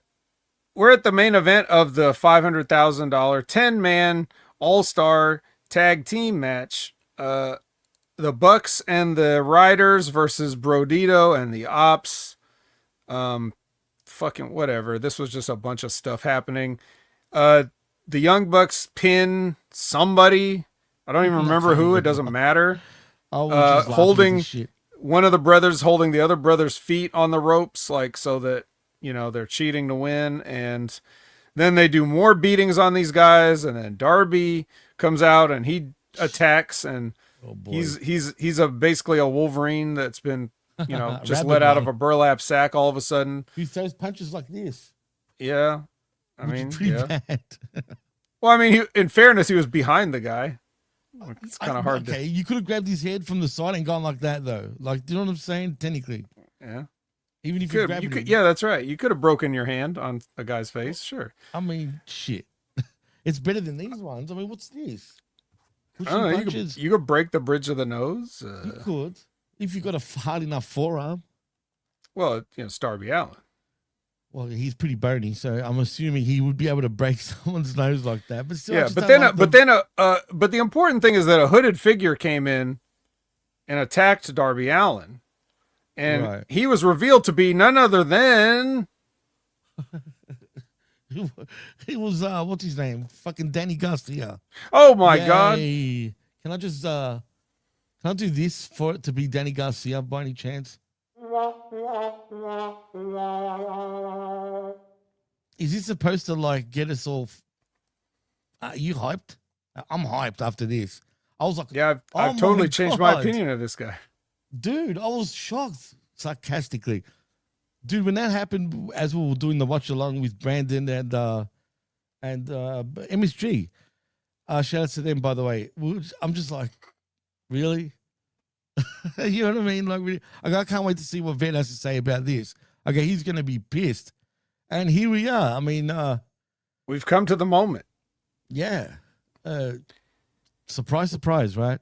Well, I know I'm the best in the world and all, but I actually really don't have anything for you because I just don't care. It doesn't make a difference what Daniel Garcia is doing. I'm not going to feel any different about him. Not as a person, not as a talent, not in the kayfabe storyline sense. This doesn't change anything for me. It's still the same guy I don't care about. So whatever guys you put him standing next to doesn't change one thing for me. So I'm sorry if people are hoping for more, but really nothing's changed in my eyes. Well, I'll tell you what, man. I'll tell you, you know what's fucked up, right? Can I show you something? Sure. Hang on a minute. Let me just get it up. The problem is his name, Vet. And I know I've showed this in the past before, but I'm going to show it one more time because the more I see Danny Garcia, the more impressive it seems, because when you got this Danny Garcia in the house, dude, why would I care about the male version when the female, The Rock's ex-wife, would absolutely annihilate him? Seriously. Wow, look at those striations. Jesus Christ. When are we going to get the viral social media outrage when she loses 60 pounds suddenly? Soon, probably. She needs to lose 60 pounds real quick. Well, she's getting bigger. She's going to be bigger than her ex-husband at this point. And the fact that she's bigger than the imposter Danny Garcia, they should have changed his name, dude. I'm telling you. Well, sometimes they call him Daniel. Well, whatever. Does that help? Not really. I'd rather call her Daniel at this point. You know what I mean? She's an animal, bro. Yeah. Hey, whatever. So, yeah, sorry if that's boring, but so is Daniel Garcia, so I don't have that much of a take on it. Yeah, no, screw him. All it's going to do is just get more eyeballs not watching this. That's all I'm saying, but whatever. He's joined the Dick Riders. I mean, shit, we didn't see that coming, right, Vet? I mean, I didn't. Not at all. I didn't at all. But yeah, no. Anyway, cool for him. And you know what? They didn't really, because they had him here sort of debuting as a Death Rider by attacking Darby Allin, Right. which is fine. But Is it though? I'm obviously not. But what Yeah. I'm just saying, like, Right. okay, that this is a place to do it. But if but you also had a moment where you all thought he might have been turning on Nigel back at the Forbidden True. Door thing, and then they just true. didn't do that. Which Right. that would have got, if he, like, it wasn't going to get any heat anyway, but it would have got more heat than this, I think. Yeah, I think it would have. 100% it would have. Absolutely would have. But they changed direction, or maybe it's all part of the direction, and maybe he will turn on McGuinness anyway in the future. Don't be surprised, because they work backwards, if you know what I mean. So let's see what happens there. But I don't care. I don't care. It doesn't dude. I matter. don't care It if he doesn't turns really on him. matter. Right? It's irrelevant. So, we're on Collision now. All right. One more thing. Yeah. The Young Bucks, being the Elite, is back, by the way. Oh, And no. it continues the storyline with the Bucks, and now they got money. I just want to say they gambled the money. But anyway, that's all I just wanted to point out. Oh, But like, continue on. so they did the Baron Corbin storyline? Well, I don't know if they're going to do that sort of storyline, but there's insinuating, like, the show sort of ends when they're at the casino, basically. And they love, Nick Jackson particularly loves playing the what do you call it? The slots. Loves them, dude. So that's true. That's actually a fact. I'm not just saying that. He actually does like playing them. Don't tell me stuff like that, because it's going to push something important out of my brain. I only have so much room for so Okay. many facts. And if you tell me a useless fact like that, I'm afraid I might lose something I want to keep. So Thanks try for not to telling me. tell me that dumb shit in the future, okay? I'll never tell you that again. Okay. MJF is starting the show with Ian Riccaboni in the ring. So he goes out there and starts dressing down Ian Riccaboni as he should, and he talks a bunch of shit about Mark Briscoe as he should. Then Mark Briscoe comes on the screen and says he's been thinking about the match that he's going to have with at the All Out or whatever, and he thinks since we're on TNT, we should have a tables TNT. and thumbtacks match. And Pretty creative. yeah.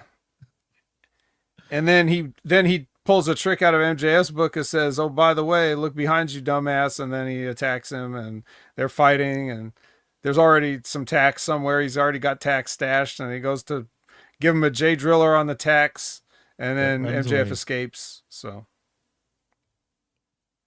is it getting beyond I get it. I appreciate the long-term storytelling, but I don't take it as serious anymore, Vet. That's the only issue. It's becoming not even with almost thumbtacks. No, but do you? Oh, look, I love Briscoe, man, but does he look like he really is upset now with MJF anymore? It's becoming sort of fun for him now, if that makes any sense. That's the impression I'm getting, and I don't really like that, dude. Well, it's really hard to maintain a level of anger from week to week, I guess, but still, man. I mean, I want to see like a blood. Can he just be at home with the kids and hanging out and being a dad and just stay that angry? Like, it's hard.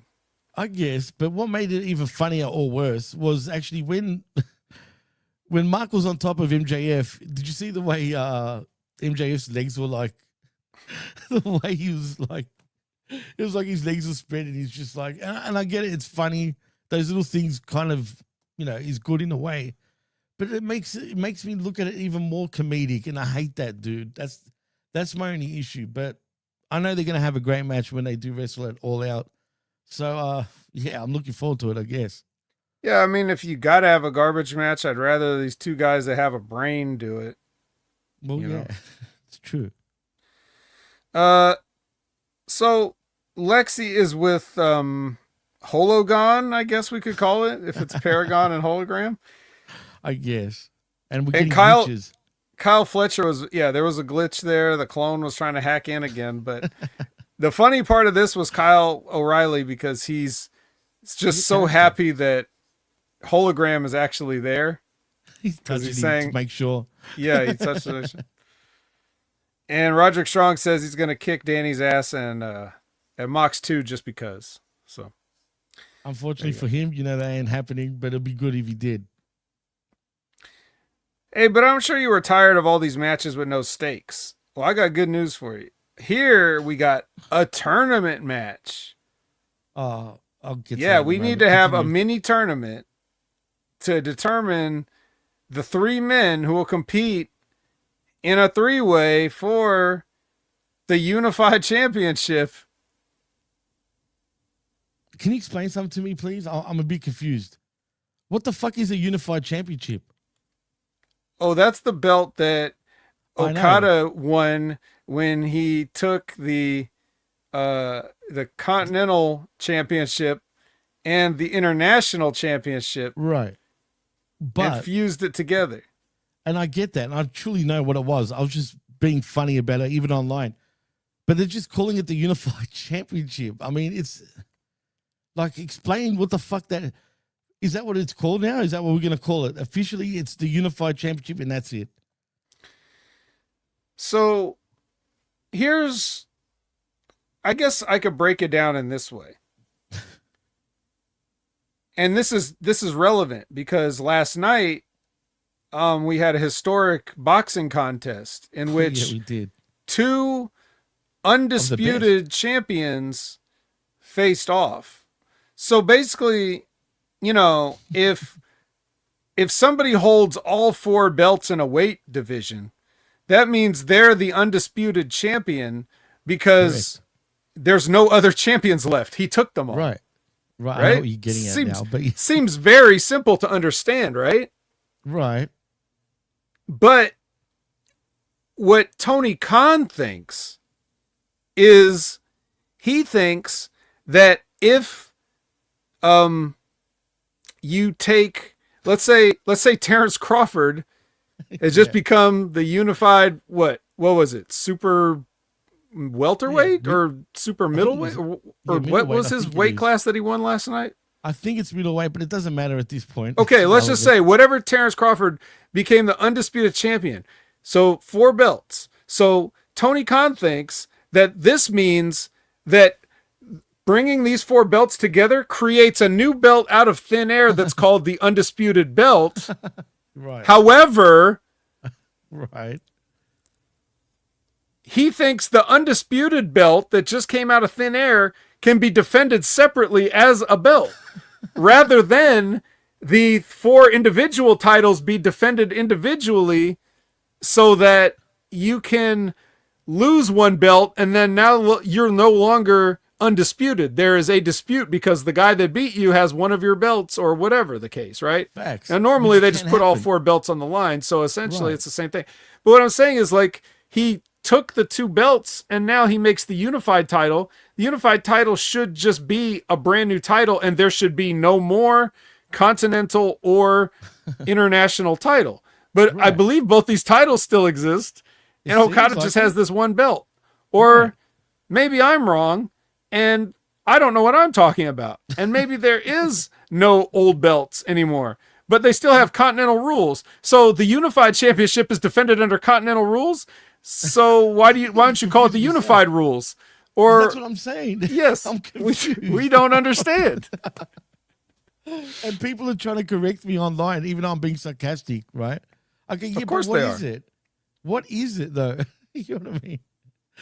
But anyway, yeah. It's Well, just anyway, stupid. yes. So what we've done here is we've put together a short bracket with 3 matches. 2 of them are happening tonight. And the winners of these 3 matches are going to go on to have a triple threat match, even though the Continental belt under Continental rules was never defended as Right. a triple threat in any capacity, because I would think a triple threat means there's no countouts or disqualifications, but Continental rules say you can't have people at ringside. So now technically, if there's no disqualifications, what's stopping you from having the person at ringside?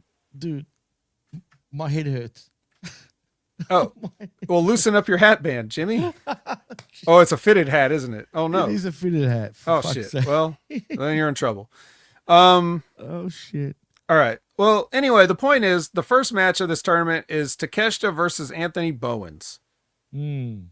Now, what And the by the fuck way- do you think is going to happen here? Well, I wonder, but you know what? This stupid tournament is all for Takeshita to win this, I think, man. I think he's going to possibly dethrone Okada. You know it's going to be them two in the finals anyway, regardless. Well, it's a triple threat. Well, still. So you could have, Oh, wait, so there's going to be one more. In the finals, it has to be triple threat, you're saying? yes, because, well, we'll talk about it in a little bit. Let's just get through one thing at a time. All right. 'Cause Stop I'm looking so to the confused. future. I keep telling you, just knock that off. You keep looking ahead. There's no point. I know, you're right. Takeshita wins this match. You could have looked Right. to that future. That was definitely going to happen. Raging Fire, boom, that's over. Then Mascara Dorada promo. Okay, he cuts a promo. He's going to take on, what do you call him, More Toast or whatever? More toast. The Beast. Yeah, Wait, that's- sorry. Whoops. The Beast. More. Toast. Not more toss, but more toast. I mean, how good's that name? Seriously. Yeah, it's the best. So that's the match that's going to happen as the third qualifier. So whoever wins Right, that, and you know it's going to be Dorada probably, right? So it's going to You be think so? What? Why? Because CMLL, and he's going to take the pin. Whoever, whoever's going to win. well. Let's move on. Timeless commentary, okay? Because we have another $500,000 5v5 match. It is Megalope and the Dark Triangle, or whatever they're called. The dark triangle works. Triangle of Madness. Triangle of Madness. Oh. That's right. Triangle of madness. Yeah. Can we stop this money bullshit already? Nope. Why is money flying The everywhere? money's going up, man. These matches are so hot that the prize money keeps doubling. You know? But I can't fucking, I don't know what's going on. It's making Let me me just stupid. at least say the other half of the match. Okay. Ty that's J, Cam Stat, and Jamie Hayter. right. Ooh, Okay. love all these women. Yeah. Not. Now in the parking lot earlier, you know, I don't know why you would let all these women stand outside and at the 2300 arena. That's dangerous. Don't do that. Very dangerous. But anyways, they did it. And it seemed like the babyface team was a little less than harmonious, let's say. They seemed like they were a little chirpy, Bit off. chippy, you know, whatever. Yuta was out at the ringside, like cheerleading for Statlander. Is he still part of the Dick Riders, technically, now that Garcia's there? Yeah. Okay, I didn't even notice him this time. But anyway, He just We'll came get out to real that. quick, clapped, got up on the apron, clapped for Statlander at ringside, and then just left. So, anyways, a bunch of shit happens, and then Tekla spears Anna Jay and beats her. And then, for some reason, Queen Aminata and Mina Shirakawa come out, and Mina has a beer cooler, and Queen Aminata has a spatula. I don't, whatever. And then they come out. So now it's like 7-on-5, I guess, for the baby faces. yes. And then Toni Storm dives on everybody. She gets up from the commentary table and just jumps on everybody because she's got to do something. And then gotta Tekla rush. goes, yeah. Tekla goes to spear her again, just like she did on Wednesday.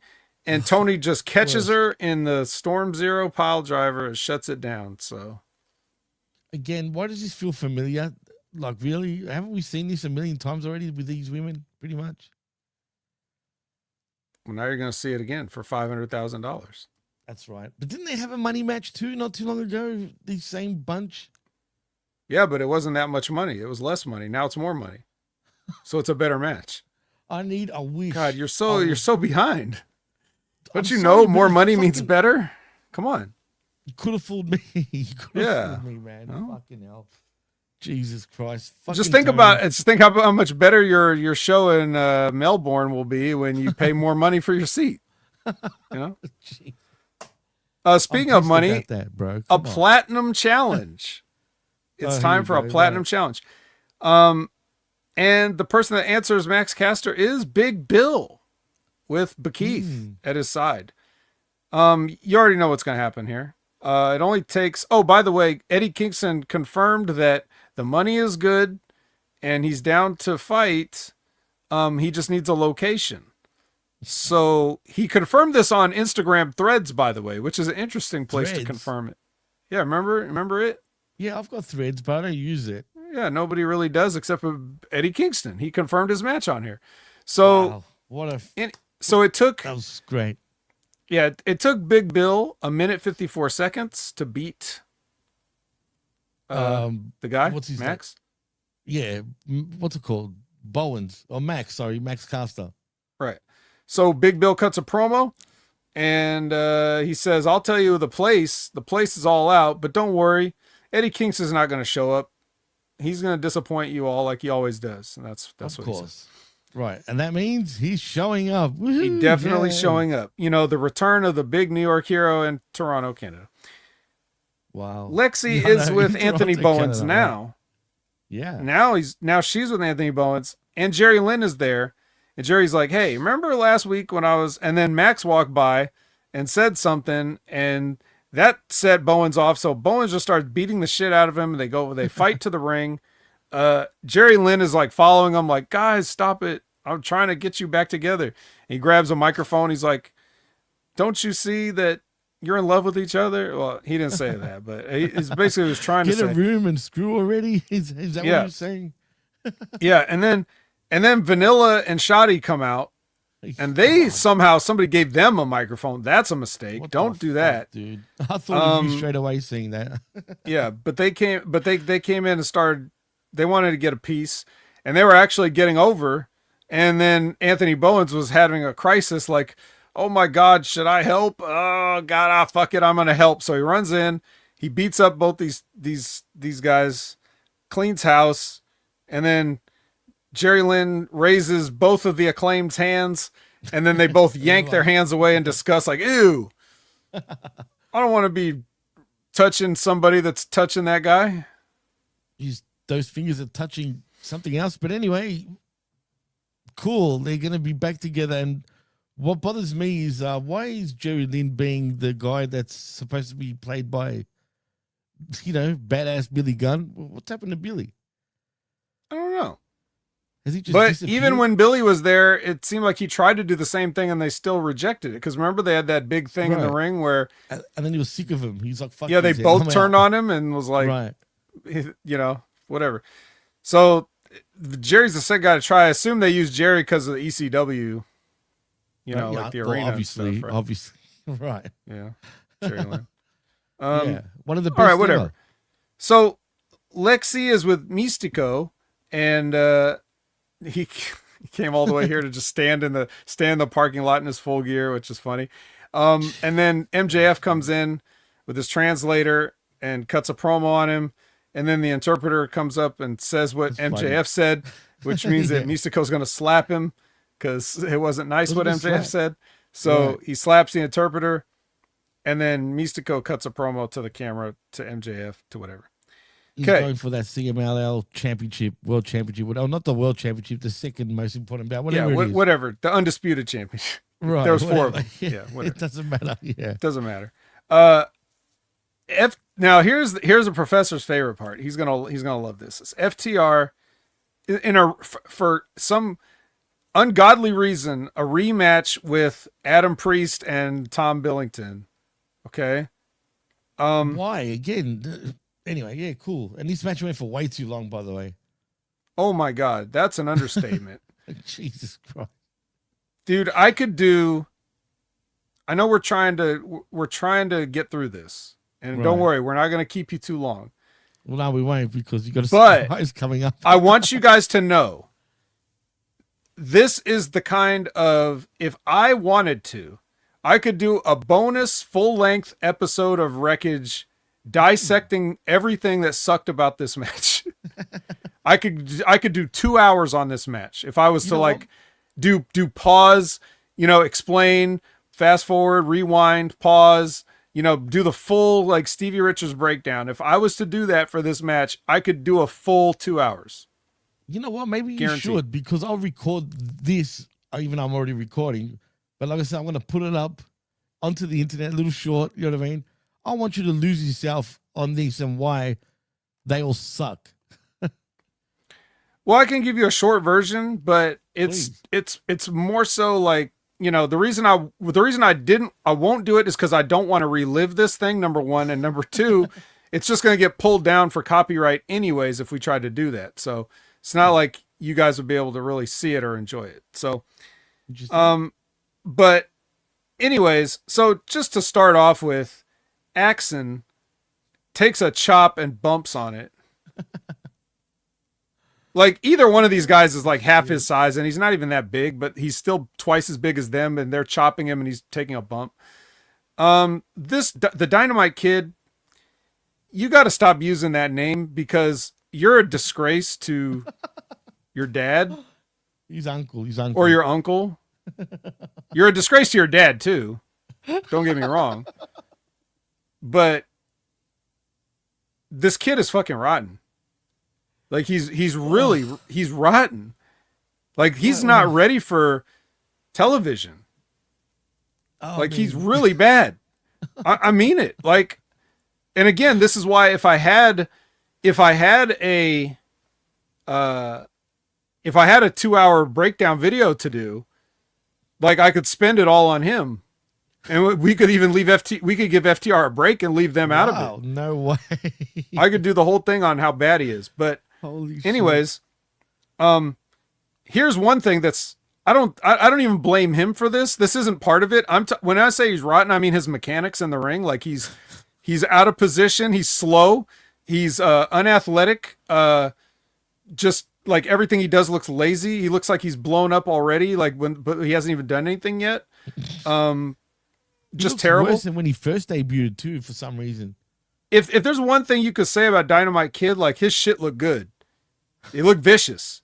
Even when he wasn't hurting you, he looked like he was beating the shit out of you. 100%. Like Dynamite Kid, you know what I mean? Yeah, like the because he had an intensity. He had an intensity to him. This kid has no intensity whatsoever. It's like the most milquetoast guy. Just soft and no snap, no.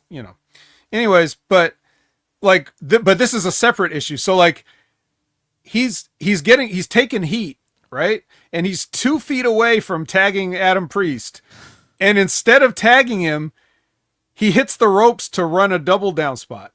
So they do a double clothesline. Now that's that's FTR's fault and the agent's fault, but you should have been in a different position to where you weren't that close to your partner to start the spot.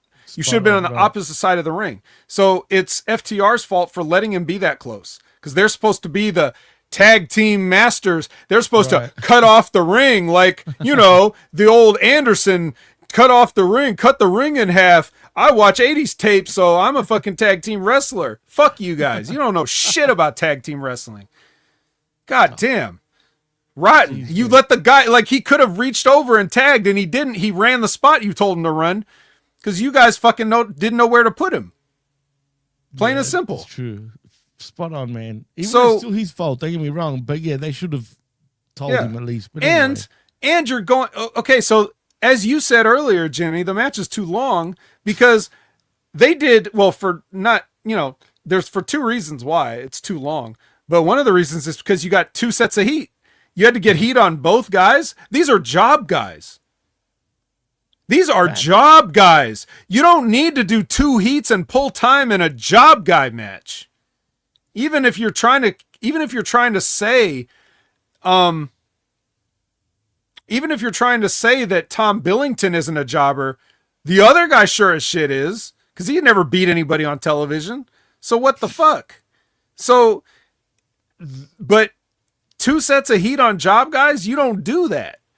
And then when Billington comes back in on the second hot, it quotes, air quotes, hot tag, he does the most awful comeback I've ever seen in my life. He starts his comeback by jumping off the apron and running around to the other side and climbing up the top rope like to drop kick Axe in the back. What? What?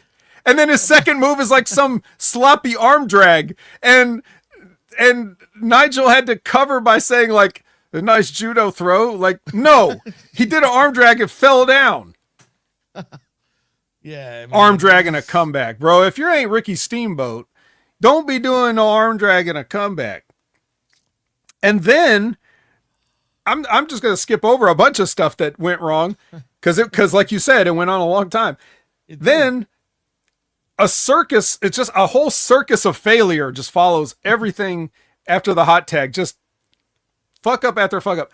And then he does it, and then Tom again goes up to the top and he almost slips off the top rope and eats shit on the floor trying to dive on Axon. Wow. Which, like, again, I understand. I'm not even holding, when I say he's terrible, I'm not talking about that because anybody could slip, anybody can make a mistake. But goddamn, he almost ate shit. Dude. And that would have been a terrible price to pay to get a spot in that no one will ever remember. As it is, it just looked bad. He could have been hurt. But doesn't this prove that that FTR is not the generals that they think they are? You know what I mean? Honestly, well, this and literally every other match that I talk about of theirs where I pointed out. Yeah. But this is a good one. Like if anybody, like if the professor has one last line of defense that he's trying to hold a candle for these guys, this is definitely gonna blow it out with hurricane force winds. So, and to prove that they don't know what the fuck they're talking about psychology. Remember the whole thing we talked about Hangman and the pile driver, the dead eye on the apron earlier, right? Right. Yeah. So these guys, okay, they take at some point, Cashin has taken the turnbuckle off. He's taken the turnbuckle pad off the bottom turnbuckle. And then towards the end of the match, a little bit later, you know, when it's time to go home, Axon grabs Billington and just throws him into the bottom turnbuckle head first. I hate that, dude. And he sells it, right? Like he's dead. And then Axon lets him sit there and sell it like, yeah, look what we did. We cheated, huh? Look at that. Take it in. Okay, that's what you should do. Okay, that part was correct. You should let the audience soak in what happened. But then he pulls him out of the corner, goes for a powerbomb, hits the powerbomb on the kid. So the kid's already been knocked out with the turnbuckle, then a vicious powerbomb. And then for some fucking reason, Axon grabs his legs and does the jackknife flip over pin. And then he has the kid reverse him for a near fall. But you know, those moves previously done nothing to the kid, obviously. He was playing possum the whole time. He took a steel knot to the face and he was just faking it. Like he's fine. Powerbomb had no impact whatsoever on his spine, neck, and head.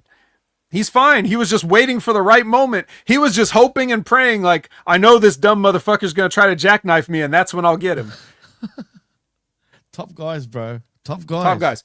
So then, since that didn't work, Cashin has to come back in and then they hit the spike pile driver on him. And then they win. So guess what that does? I'll tell you what that does. That means the whole spot you did with the turnbuckle was completely superfluous and unnecessary because it didn't do anything. The only reason you do stuff like that is if it's the deciding factor in your match. So what should have been the finish is, and I would have liked this finish, what should have been the finish is, you see Billington go for like, he's charging for like, I don't know, a spear or something in the corner, and Axon moves out of the way at the last second, or better yet, Cash pulls him out of the way at the last second. Then Billington hits the buckle, eats shit, and then Axe looks around and is like, pretty nice, right? Yeah. This kid's an idiot, huh? We were pretty smart for taking that turnbuckle. Then you slowly grab him by the leg, drag him to the middle of the ring, put a foot on his chest. The ref can count to 100. Right, exactly. And then you got some heat. No. You go ahead and do all that and almost let him beat you just so that you could hit your finish on him anyway. So it took two of you to beat this one skinny ass kid that doesn't have an ounce of muscle on his body. And you went 20 minutes with two fucking job guys because you're supposed to get ready for the greatest tag team of all time in All Out in Toronto in a dream match, right? So, right. Jimmy, when we talk about a strong win, this is the complete 180 opposite of a strong win. This is a weak win. You barely escaped by the skin of your teeth from two guys that combined don't weigh 300 pounds. Not even 200 probably. Nah, look, I'm probably. You couldn't even beat him with the help of stainless steel. That's a weak win, bro. Weak win. Come on, top guys. This is definitely not the big win that we're after. And look, I blame them. I think it was them, not the agent, that gave him all that, dude. Because they probably liked the kids for, you know what I mean? Yeah. Well, it doesn't matter. Doesn't matter if it was the agent that gave them all and they said yes. Doesn't matter if it was it doesn't matter if it was FTR that gave them all and the agent let them. Doesn't matter if Tony Khan said, guys, I need 20 minutes. Jesus Christ. You'd be like, can we get 20 minutes somewhere else? Can we give 20 minutes to, the girls' $500,000 match? I don't know. It's hard to think, right? I know, man. Whatever, but like, it's wrong. Yeah, you don't do this. You don't do it. You don't do it. You really don't. They exposing themselves too savagely week in, week out, man. It's getting worse and worse for them, man. I mean, I can see now why Vince McMahon at the time wanted them to be like clowns, whatever they were going to be. I see it now, bro, completely. Yeah, makes sense, right? Absolutely. All right, anyway, we get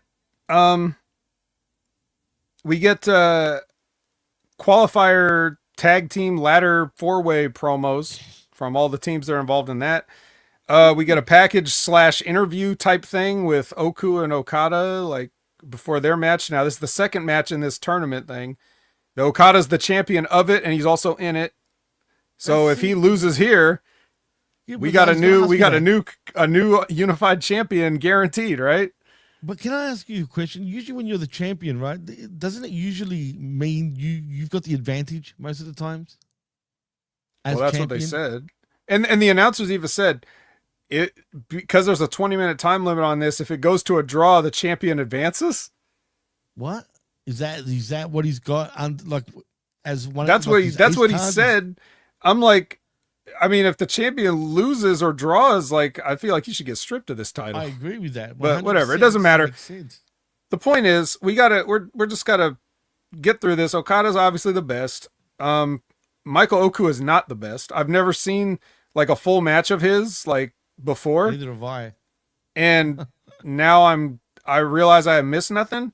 He did take a scary bump when he was at the top rope and Okada does the drop kick and he did a backwards bump into the guardrail, but I mean, it looked safe, like the way he did it, but it was a scary bump to take anyway. But then later on, like, to prove like he's not the best in the world, like he did a moonsault and landed right on Okada's face, like Billy Kidman style. So that sucked. Yeah. So but Okada doesn't give this kid that much time. Like he definitely doesn't drag it out the whole 20 minutes like FTR. So he knows exactly what amount of time he needs, and he's going to do that. And he did, and he finally beat him with the Rainmaker. And then Takeshita came out and looked at him, and then they looked at each other, and then that was that. I'm not going to lie. I'm looking forward to them two facing off each other, though. Well, it's going to be in a triple threat match. But that's the problem. With one of two guys, either Mortos or Dorada. So here's the best part, guys. we're basically done here. We're getting ready to wrap it up because Moxley and Daniel Garcia enter, and this is the main event. And you know what that means? That means if Daniel Garcia is in the main event, I disavow the main event. I don't have to watch it. I don't have to report on it. I wash my hands of it and we move on. So normally I would turn it over to Jimmy. But in a funny coincidence, Jimmy had not quite finished watching Collision at the time that we started the show. Right. Because he was trying to get it done last minute and he hadn't got this far yet. So we had to go live and Jimmy didn't watch it either. So guess what? We, just like the rest of America, just like probably several of you, have no idea what happened in this match. I could tell you, I could tell you that Daniel Garcia did win, probably. Of course. Yeah, 100%. I'll double check just to be sure. The match was. I know he won, Jimmy. I'm just telling. I'm trying to be funny. Daniel Garcia tapped out Kyle O'Reilly. If you must know, he tapped him out with his shitty sharpshooter that he's calling like a dragon tamer, but it's not a dragon tamer. It's just a sharpshooter that he doesn't put on all the way. And so, yeah, that happens. And then after the match, Fatty Magic gets in his face and like yells at him like, hey, Danny, talk to me, Danny, talk to me, Danny, look at me, Danny. And Danny won't look at him. And Marina gets in Fatty's face and gives him the middle finger, and they all, Moxley and Marina and Danny all just walk out on Fatty. And we end the show with Fatty just standing there looking confused. There's your Collision. He should be bullied from now on every week, pie-faced and everything. And I agree, by the way, Ven and Hammer as a team would have been amazing. Yeah, I did have a big black guy as my heater. It just wasn't, it just didn't happen to be Charles the Hammer because he was doing his own thing. Right, that's true. But that would have been cool to see. But anyway, yeah, so sorry, guys. The vet busted me. I didn't end up watching but neither did he. So. But you knew a lot. I did on purpose. Enough.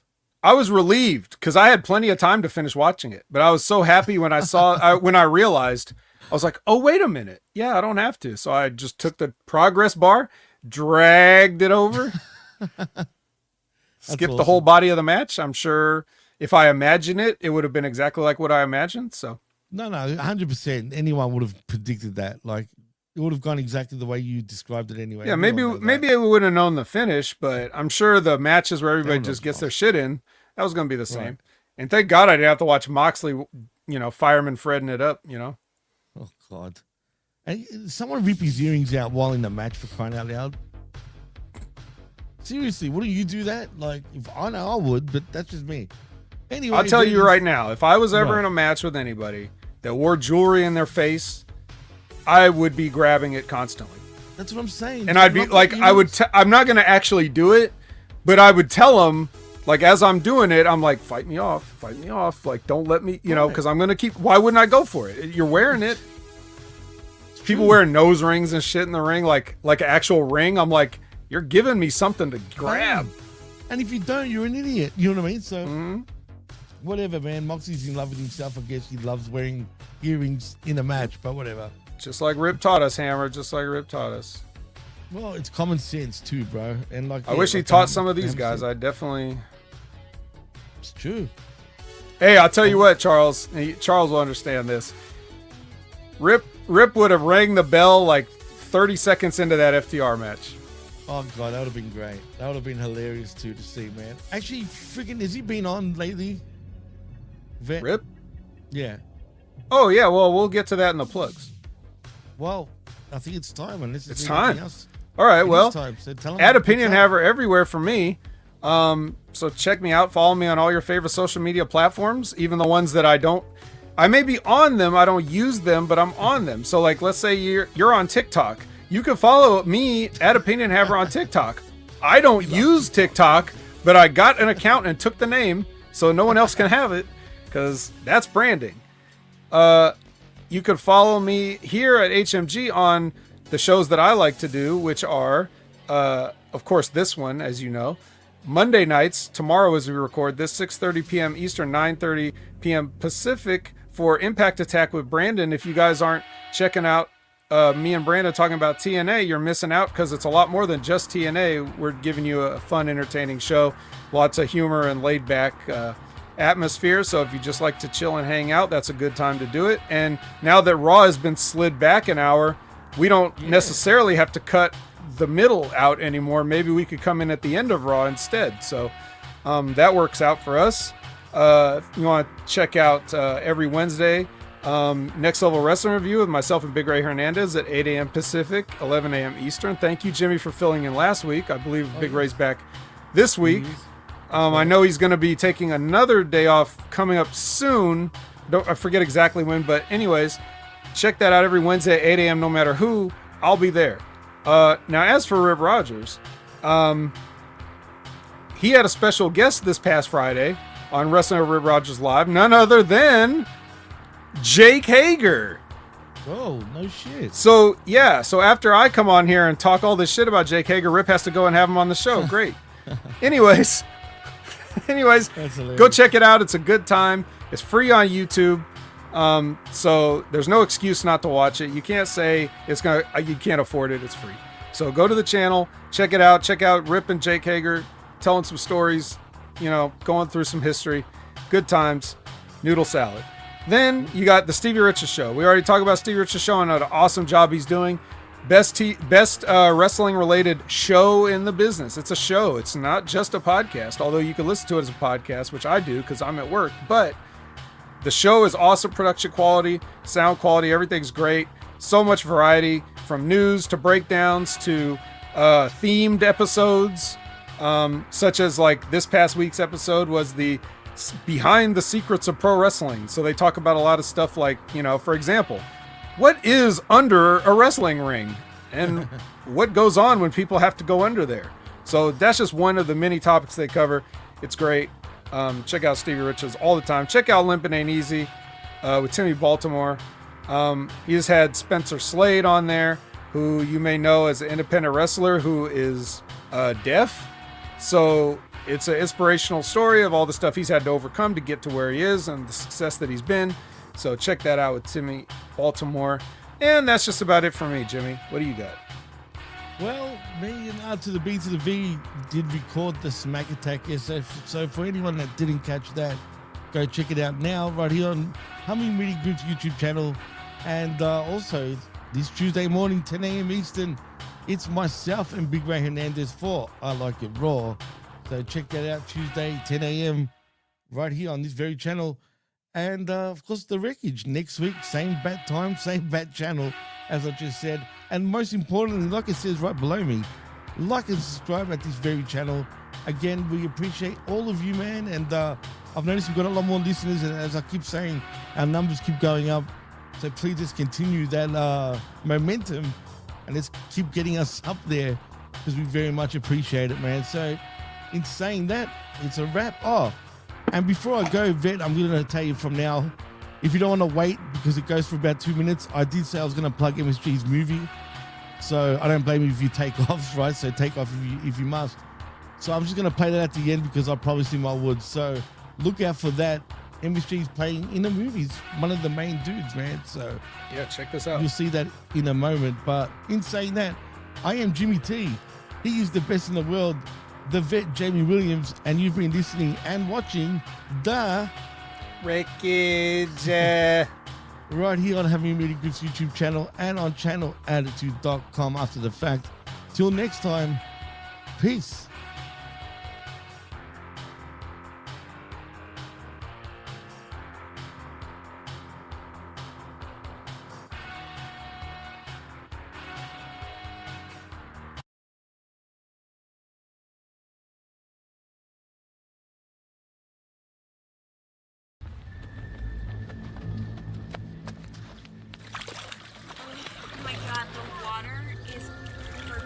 I say we get that back. Dan?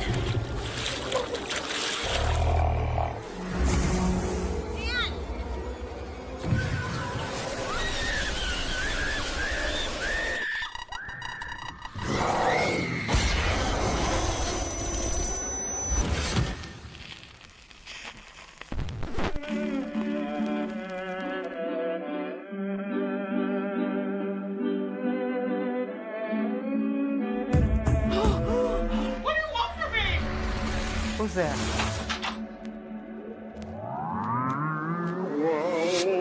Yeah, what the hell is that? It's getting closer. Get the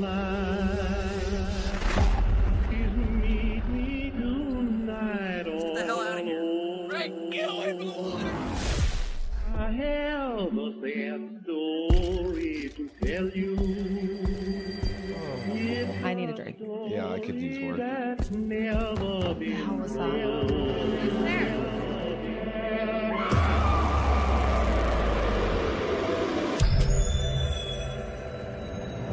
Come on. I don't want to sit at the pool all night. This is boring. Britt's right. It's not even 11 yet. Let's go. Like an angel over the prison walls I would fly right to the arms of I've been seeing things that I couldn't understand or control. Brittany, get back here! Brittany! Brittany!